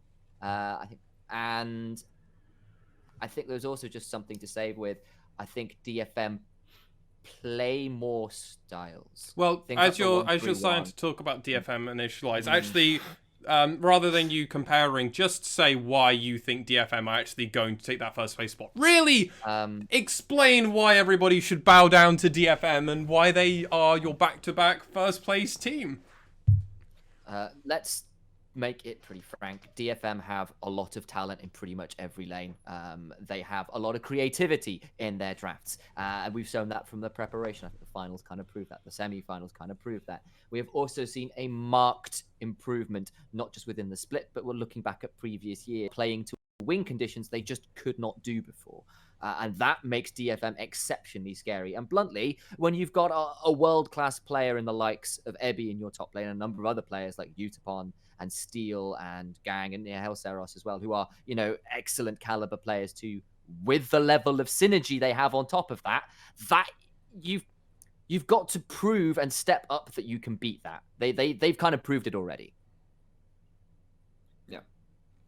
I mean, so I'm of the huge problem of that's all well and good. Sure, yeah, DFM are good. Yeah, I mean, I put them as my first place team. I'm willing to concede the fact that I think they are, like, this is me being smart, right? I'm not trying to be crazy. I'm not trying to say Sengoku are going to win or anything. I'm being realistic here, and I'm being honest that I think DFM are going to win, and I think they're going to also go 0-5 at Worlds. I mean, I need to see, I personally want to see more from DFM this summer split, especially in the regular season, and especially comes playoffs. I want them to be dominant, because if they can dominate this region, then I've got high hopes for them going into this. Or the reverse happens, and I want to see this region almost look like a bloodbath, like it is. Everyone is fighting for a win. Everyone's it's hugely competitive. Then I'll also be like, you know what? Fuck it. Not TSM. DFM. Mediocrity. Yeah, DFM will actually have a damn good chance at Worlds. But I'm also of the opinion it might go a repeat of Spring. And then I'm kind of like, well, they're the best, but I'm not sure by how much. And then I'm like, then I'm biting my lip going, well, I don't know that. But I also do think DFM are going to win. So, like, I'm also like, I do think they are going to be the best. Go on, Nymaera. I can tell you've been wanting to say something. Let me make this abundantly clear. Complacency is not an option for DFM. Nope. If after this split you get first, and it's the Juggernaut match, DFM that comes out at Worlds, and they don't adapt. They don't really have that fire lit underneath them, and they don't come out swinging as we saw in the final rounds against V3 and Sengoku in the last Battle Plus from the Spring Split, then it will be incredibly disappointing and incredibly disheartening as well, because we know that these guys have such talent. Ebby is a monster, and the reason, above all else, actually, for me, that DFM will probably win this split in my eyes is no one holds a candle to Ebby. Even Ray Farkey, he has his carry picks, but Ebby can carry from a non-carry perspective as well. We saw his Ornn get pulled out for the first time during Plus. We hadn't seen that from them before. When Sam was saying about DFM, they play multiple styles, that was a big thing for me, actually, showing that even though the majority of the split, Ebby was the pressure valve. He was winning lane. He was coming into team fights with huge leads and kind of running over people with that. For them to depart from that style and show that they could carry through bot lane against Sengoku with Utapon and Gang, running over the lane, ganking it early, shutting down that lane and having a crazy MF for Phalios and all this other stuff. And also playing through Seros on Azir and Else, just teleporting into random parts of the map, playing around everything. That is very good. It means DFM have that in their toolbox. Even if we don't see it for a while, we know that they have the ability to do that, and they can pull out on a whim. And as long as they have the correct mindset and the learning available to them to know when it's appropriate to play that way, I have hope for them. But you cannot be complacent. That is the only thing you can't be. I don't care if you're creative or just stick to the one style and then have this other stuff in your toolbox. Complacency is not the thing. You got to do it, DFM. You got to show us up. And I think that goes more than ever before, because you have teams now coming out of like the LEC like Mad Lions, right? This roster, I think, are all younger than me by at least 2 to 3 years, which is kind of insane to say they're already very, very talented players on their first year or two ever playing professionally. And they could go against DFM and probably beat them pretty handily, and I wouldn't be surprised. I wouldn't be surprised. No. And this is in current states. Obviously, DFM could surprise me and actually look like the most dominant they've ever looked. And if they do that, oh man, is everybody in for a well of a pain, because DFM, if they look strong, look almost unstoppable. They look like they could be in a legit top region and could be at the top of the standings. They are genuinely that good as a team when they're there. But this complacency is where we're all at now, and we're like, come on, DFM, do it. Yeah. Do it. Because we haven't had an MSI for a wake-up call or for a reassurance. We haven't had that. No, we haven't. We haven't had a VCS as PCS either. We haven't had that. So you're going to have to buck up and find your own motivation because you need it now more than ever. Mm-hmm. Any other closing thoughts, Initia1ise? I think you guys covered it pretty well there, but I will say I think This is your baby team, remember? Yeah, well, it is, but I think there is, for all that DFM have the crown right now, I think it is fantastic news that they've got a coaching staff that I think we're all quite impressed by, and two, that there are pretenders to the throne who have some legitimate threat. Let's not forget that, complacency or not, Sengoku Gaming took down DFM. Complacency or not, V3 definitely can push teams. Like, it's not a free ride, and I don't want it to be a free ride. And if DFM dominate, fantastic. If they are challenged, and as a result everybody improves, even better. Yes.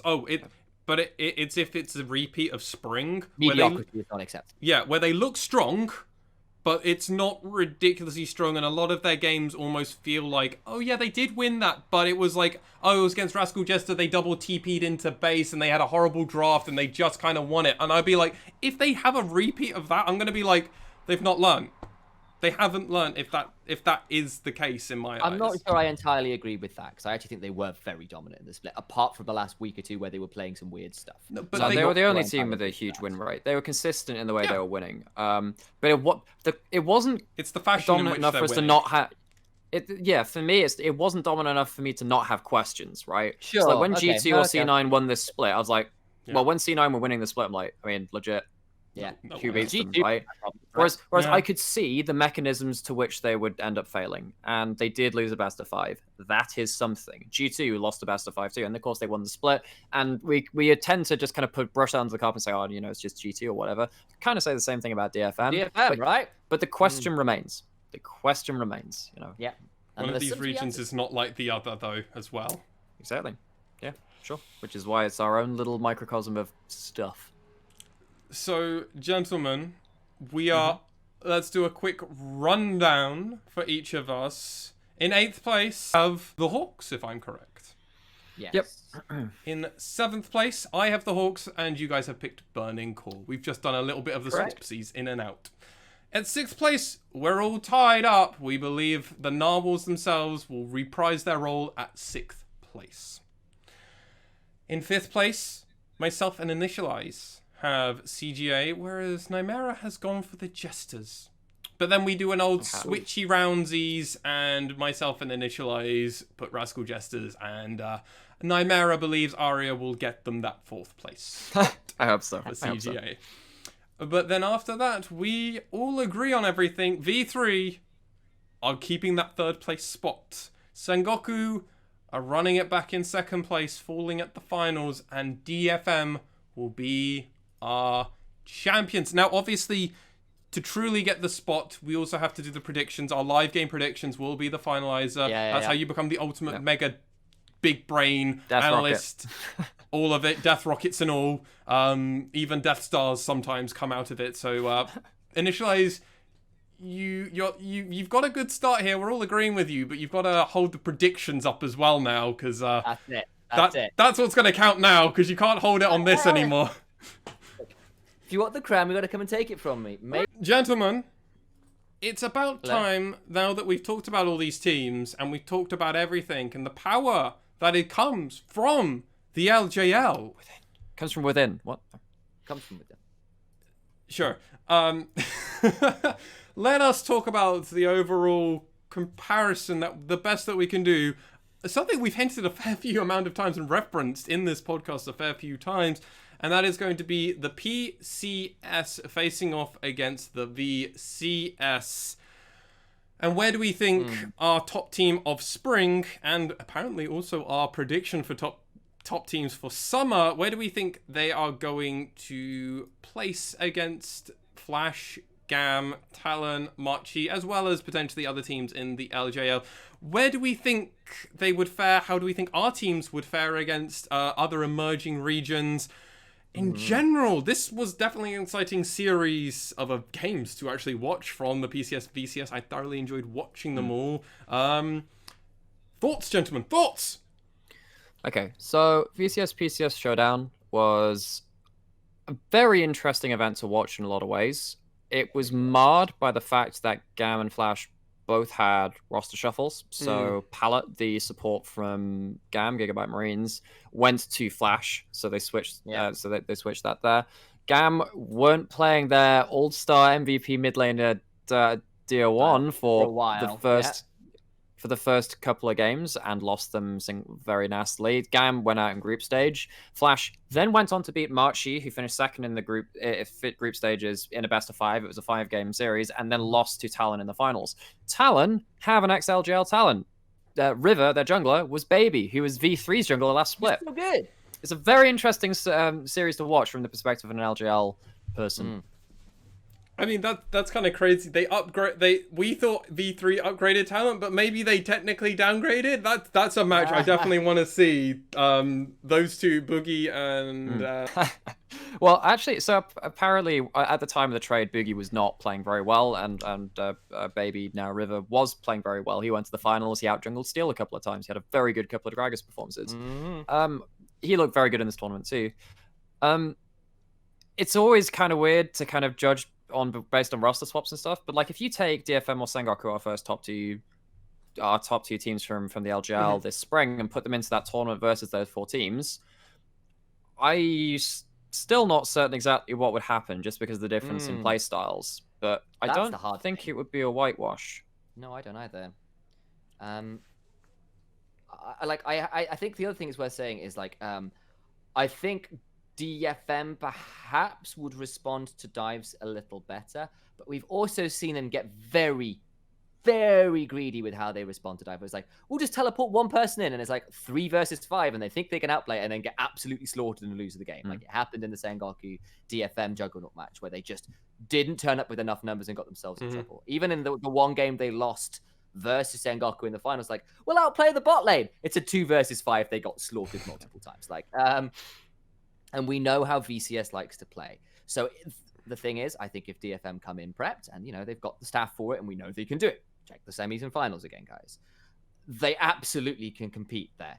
It's hard to call who wins because the playstyles are really different. We don't know how they match up. It's completely different metas. Hell, VCS loves Shyvana jungle, guys. Like, this is the kind of world of difference it is. And you don't, so you can't compare champions. You can't necessarily compare playstyles super easy.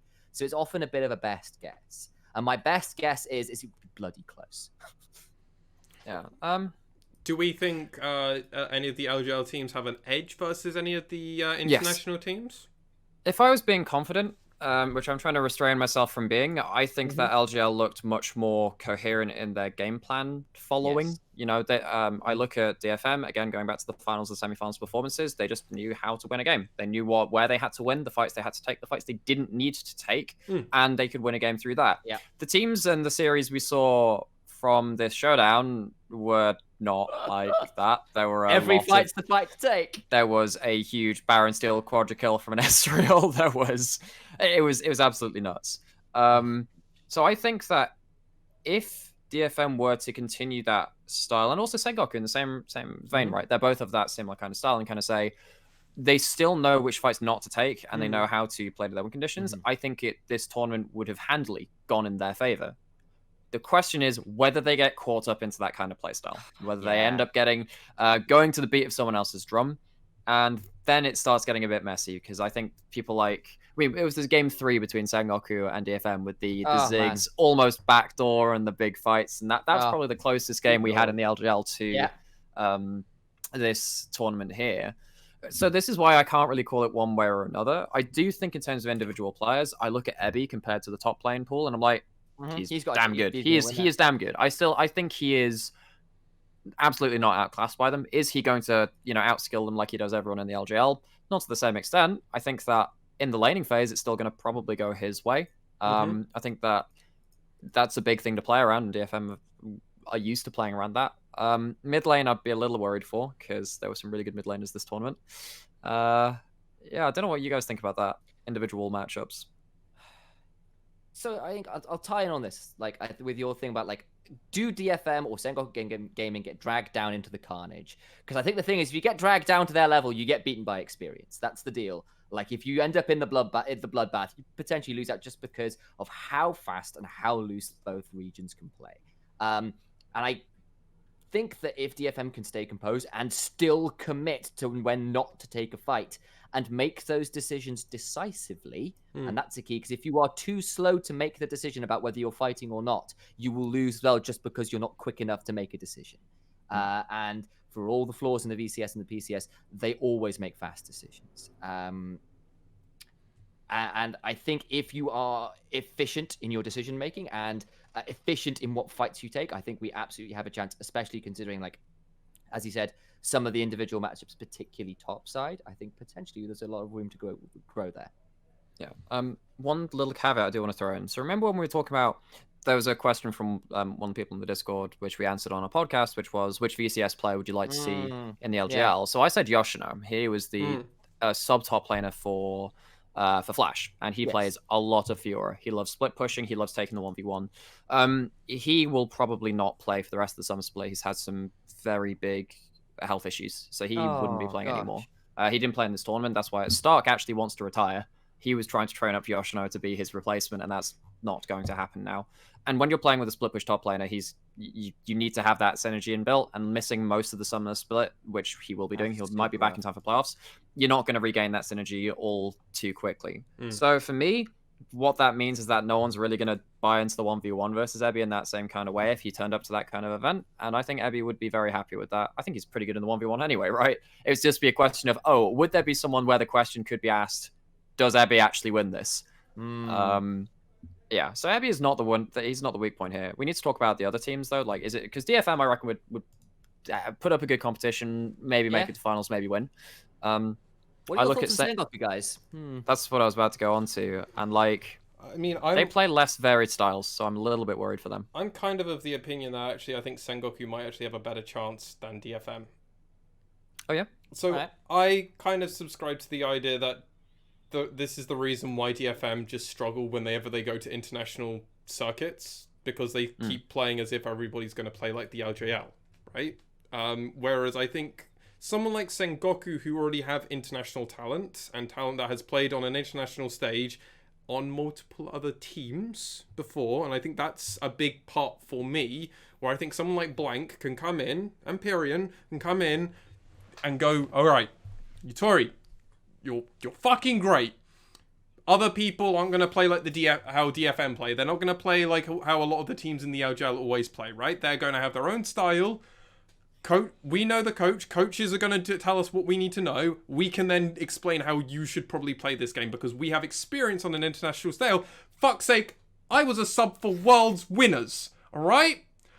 They can come in with some authority and actually say, what DFM are doing is great, but this is the reason why they don't perform at Worlds. We know how to perform at Worlds. We know how to perform. They can bring that talent over, and I feel like they might just have kind of an edge in that. Now, obviously, DFM coaching staff getting an upgrade might actually change all of that. We can be hopeful, but it's not guaranteed, whereas players are a guarantee, because we have seen players who have been international talent go across to other teams and then continue having that success, and you can kind of go X plus Y equals does well international, whereas other players who look good in their own home regions continuously look kind of meh internationally. We've seen this play out a fair few times. I'm gonna throw this out there as well, actually. So I was talking with Opal from he was one of the casters for it as well, and honestly, and a couple of people from the VCS. Like, okay, not that thing which you think I'm talking about, Sam, but I was bluntly not impressed by the 2v2s this entire tournament. The 2v2 lanes were at risk. The amount of times we saw Yumi die at level 1 from hopping off and getting Northless passive and having the W just interrupted, it's like, game's over. Well, I mean, the lane was over. That's something which I think, I mean, all of our top 4 teams would not be doing that to the same extent, I don't think. I think that our bot lanes I don't think in that same kind of scenario, just because like there were a lot of very I mean, maybe you could say it like depends you if told me CGA are Ashi top in the 4 or finals. not for us. Well, true, very true. There's something about that. Yeah, that's true. But that being But said, also again, honestly, CGA's 2v2 in that lane is not the problem. It's, not about the what they do problem, around nah, random yeah. skirmishes. It's random skirmishes. Grendel just like randomly like walks in Start and to fight. dies. Yeah, Yeah, it's something like that. It's like, I can 1v1. He's like, Yeah. no, you can't. Yeah, so I know that Opal was saying that like he knew that like I'm trying to remember if it was March's bot lane or whether it was Talon's bot lane were like just like very, very tilted and just were completely thrown off in the 2v2. And that is something which Utapon and Ashi rarely do. They are very consistent in what they do. And I think that's a rock to play around, which is why I was so I think I kind of skipped over that in my head. I was like, oh, bot lane's probably going to go pretty well for LJL. And that's why I started questioning, what about top lane? What about mid lane and stuff? Because I think actually bot lane could be pretty strong for LJL. Again, but the question is, we have no reference points for this. This is just me saying, looking at what they play similar kind of champions. They don't make these kind of mistakes. Of course, junglers make a world of difference if they just path well. And we saw what happens to Sengoku when they have their bot lane shut down. We also see what happens when DFM shut down the enemy bot lane. No, both of these things can happen, right? So I think that there are a lot of ways into the games that the LJL could have, and that's making me feel. I said it to some people at the time, but like watching that tournament made me feel pretty good about the LJL, given the way that some of those games were very messily put to bed. But then at the same time, what happens if DFM and Sengoku have to get down and dirty and have to play that kind of thing? And we haven't really seen them do a lot of that. Lose to experience. Down to their level, lose to experience. Well, no, but it's not down to their level. It's not down to the Japan's level. It's down to BCS, PCS, where it's down and dirty. And you agree, because for DFM just put V3 to the sword in their series, and that's a big thing. Teleport super well to counter a lot of what was going on. And V3 didn't look awful in that series. I don't actually think that they play. I think that wasn't a case of V3 playing badly. I think it was DFM playing very well, and that's a good thing for me. Is it the same kind of level? I think V3 is a good indicator of play style of VCS, PCS. They are very aggressive in what they do. They love to dive. They love to roll with the gold lead and all this other stuff and just fight randomly. And DFM dealt with it very well. Yeah. And that's a big point for me. And V3 in their own way dealt with CGA in their own way. That was the V3 CGA was the series. I'm like, okay, this is VCS now. This is just absolutely nuts. What's happening? It raises a lot of questions, and this is why it's so like we not having a streamathon event, which was more of a higher level competitive event like the PCS VCS or the mid-season cup, which we have actually done something with. You might see that in the future. You might see our streamathon content in the near future, relatively speaking, and it's hard, right? It's really hard for us to gauge where the LJL is because we don't have no reference points. Which is something Nymaera and Initia1ise have been hitting on multiple times because without that, it's hard. Go on, Nymaera. Well, actually, I was about to say we do have a reference point. I mean, basically around about week 4 of our LJL split, people have told me that the LJL was doing awful in scrims against PCS teams and VCS teams, and that's like the one reference point we've got. Like Sengoku was losing to like some teams and stuff like that, or like some other teams. I didn't get the actual results. That's just it was just in a casual conversation. So for me, I look back at that point in time, like, okay, what do I think of the LJL at that point in time, about week 4, week 5, well, week 4 particularly of LJL. It was an absolute mess. I remember coming off of that and doing a podcast episode, and that was the week we said Sengoku went 2-0. Wait, Sengoku went 2-0. They looked awful. Yeah. And then after that point, Sengoku looked really good. They went on like a 9-game win streak. It was really good. And the rest of the teams kind of stepped up. And the playoffs, again, I think was a step up again. So in terms of reference points from the LJL towards other regions, like, it's still so nebulous. We have like one point and a very weird point for the LJL when we're like, okay, they weren't doing so well at that point. And then they stepped up, or did they? We don't know. It's all over the place. And I mean, all we know is that there was that 3-week gap. No, not actually. No, that was. I'm looking at summer here. Let me quickly pull up spring because I am interested in that. But was there a gap between week 4 and? No, that was the day after each other, I think. There was a week apart. Maybe. That was a week apart. Okay, right. 23rd to the 1st of March. There was a week apart. So it's not even like there was a long break or anything. There was a no, there wasn't a long break before. We just know that halfway through the split, something happened, and then and also Well, we scrims with the PCS and VCS. And also, scrims aren't indicative of much. No, they're not. All the time. They're not. No, There's only so much you can say with that. And I also, mean, you learn a lot from losing. There's the So- infinite thing of Vis-a-vis yeah, TSM. you learn more from losing, and that there's that thing where T1 either kept beating or kept losing to a team in scrims, and then when it came was to Worlds- T1 TSM. That's And TSM accidentally leaked their scrims to T1, and they'd like won a couple of games against them and stuff. Like, oh man, TSM going to do really well. They still went out of groups. Like, it still didn't matter. T1 still made a really deep run, and you know, it's just shit happens in scrims. Yeah, exactly. Don't put too much weight in it. I mean, look back to 2017, and you know, Hooney and the like with SKT were saying they were absolutely destroying scrims. That was 2018. Hooney. So 2018 then, yes. No, it wasn't because they were. Well, no, it was 2017. Yeah, you're right. Yeah, So it was on 2017, yeah. Tyra in 2018. Yeah, and they were running over Gen G at the time. No, it would be Samsung at the time before they rebranded to Gen G, and they still lost in the finals 3. Mhm. Like that's the way that kind of thing happens sometimes. And I mean that's how that breaks down at the end of the day, and it's that's why it's so hard for us to actually get that kind of point where we're like, well, this is where the LJL is, because till Worlds comes around, which we've got a little bit of a while to go till we hit Worlds, sadly. Yeah, a little while. Sadly. We got some, you know, some LJL games until then. Might be a little bit Yeah, interesting. right. Yeah. Yeah, we got a full split to play through, but who cares about that? No one really cares about that. But gentlemen, as we now reach the end of our podcast, I must ask you both, is there anything else you want to kind of discuss, talk about? Is there anything, what are your thoughts going into the summer split for the LJL? Any of our teams' power rankings, or anything else in between that? Go on, Nymaera. I can tell you've already got a bunch on your the tip of your tongue. Okay. So it's been a very different beast doing power rankings and stuff going into this split, and I do just want to like kind of wrap up the last one we were talking about in terms of relative power levels and stuff. And I'm sorry if we're playing our cards close to our chests, because there's so little we can talk about. If you wanted me to make a hot take, I'd say, yeah, the LGL is actually pretty strong right now in some ways. Is it in all the ways that are important? No, and the meta is changing so much. So I hope you can get something out of the discussions we've kind of led here and kind of make your own opinion of it. Going into this next split, I am looking for a step up from every team. I want to see upsets. Honestly, I'd be very happy if my list was completely wrong, because that's what I love to see. Even though I'm a color caster, I love to have these controlled environments and think about theoretical matchups where people win and lose. I'm like, nah, I want to see the beauty of the game. Play some good games. Have some upsets. I mean, we all got it wrong last time with Axis in 8th place, and then they and Hawks. The Hawks were a big one as well for all of us as well. So Yeah,